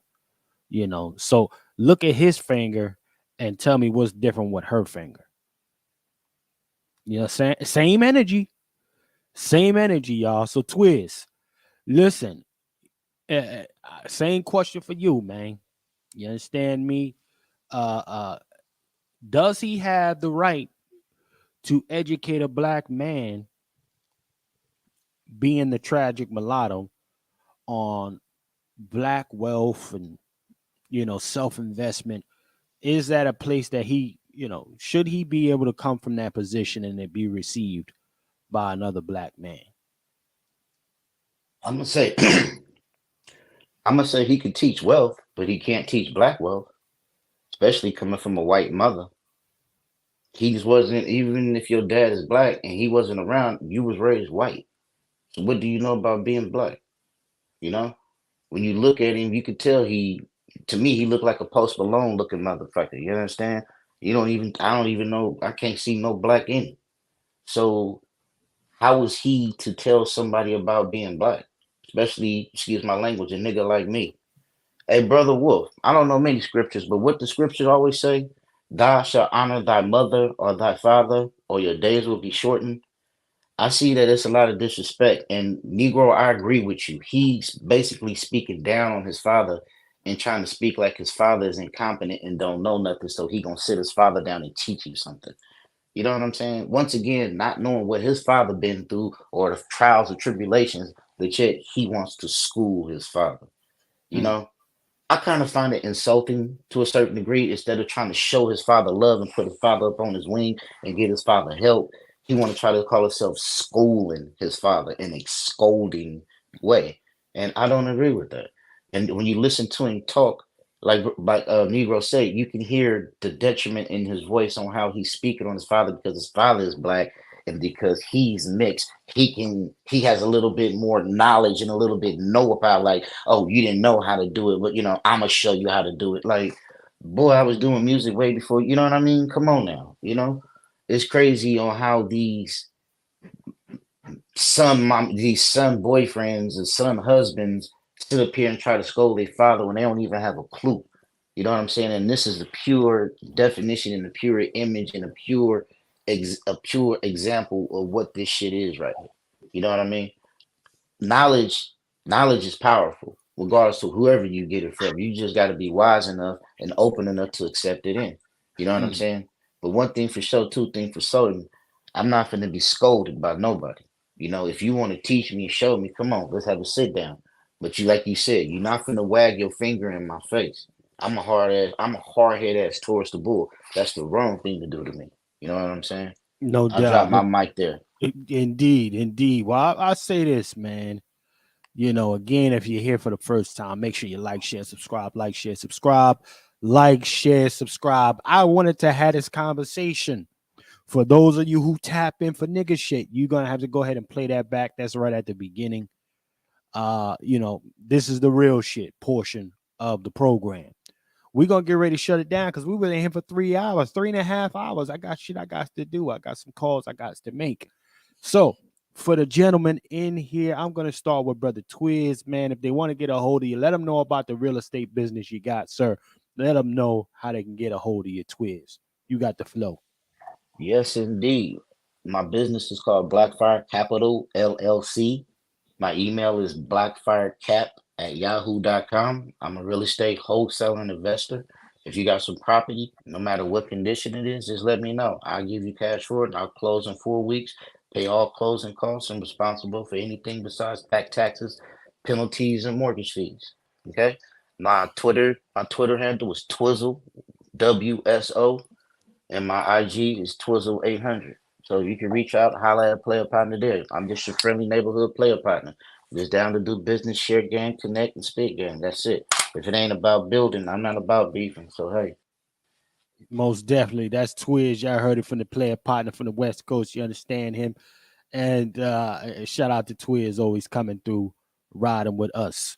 Now, I'm going to go to my brother Negro, the brother Negro. Let them know how to get a hold of you, your YouTube channel, some of the initiatives you got going for this illustrious month for Black America. You got the flow, brother Negro. All right, I'm going to talk about the I want to say thank you for allowing me to be on your platform, brother Chef. Yes, It's sir. always good working with you, brothers, as always, and discussing about the things in our vision for this community of ours. First things first, we do have a project going on for Black History Month. Make sure that you raise your flag campaign, meaning that you raise your Black Heritage flag or even the Juneteenth flag if you don't have the Black Heritage flag. But make sure that you repping your ethnic heritage flag today and put it in your window, put it in your, get the little ones, put it in your coffee cup, rep it hard. The other groups do it. We need to do it twice as hard. It's during Black History Month, y'all. Get with the program. Delineate. That's the first thing. We do have a couple of projects in mind. I'm going to break some of the news here. We are working on a case that we're going to be filing against. Is going to be the Negro Black Knights Heritage Club, NBNU World Government versus Joe Biden, based off of some of the resources not being allocated to our community in a time of need. So that's one of the projects that I'll be going further, setting up Twitter spaces and other things about in regards to how people can get involved and how they can pass this on to their legislator to push for their repair and more justice. That's what we're about, installing and repairing more justice. And that's it at this time frame. We do have something to look out for human trafficking. We're going to have a project about that, about how to identify the signs in our community, how to avoid those type of things, and how to know what people in the global community that participate in these type of criminalities. So those are some of the things that will be coming up for in the future under the nonprofit of the Negro Black Knights Heritage Club and the NBNU World Government as well. And I want to say thank you, brother Chef, and other people on the platform being kind and productive of sharing and exchanging ideas to propel our lineage into a much brighter future. Most definitely, brother Negro. I appreciate you tapping in as usual, man, and doing what you do. Definitely check out the Negro's platform. Definitely hit him up from any initiatives. It is important that you are tapped in and aware of things that may be available to you, ladies and gentlemen.